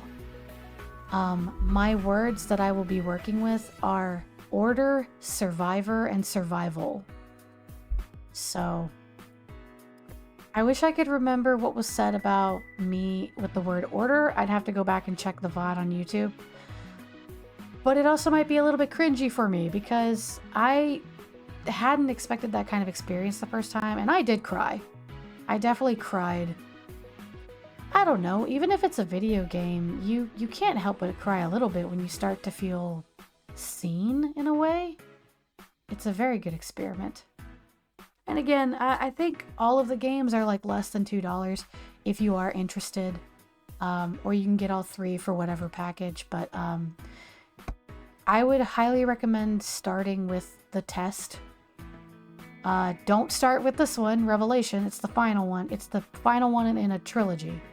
So, at least that's how I feel about it. So, my throat hurts. It's a little roughed up now.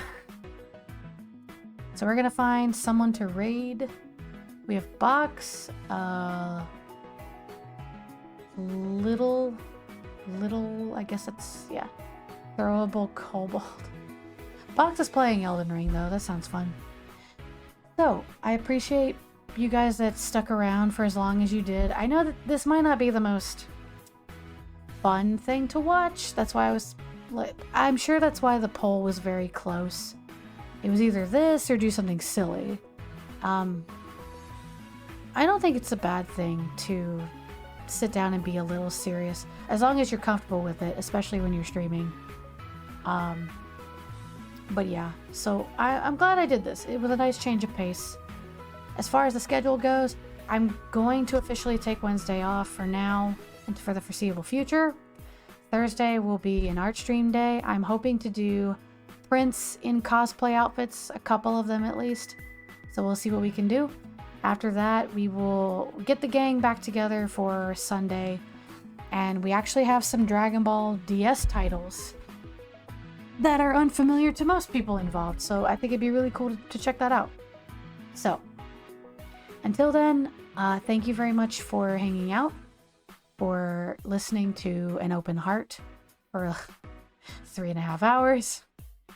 And I'm gonna send you guys over to Box. He's a funny raccoon person playing Elden Ring right now. Has a very lovely voice to listen to. When you get there, say hello or throw a fast bear at him. If you know, you know. And until the next time, take care of yourself. You're not alone. Bye-bye.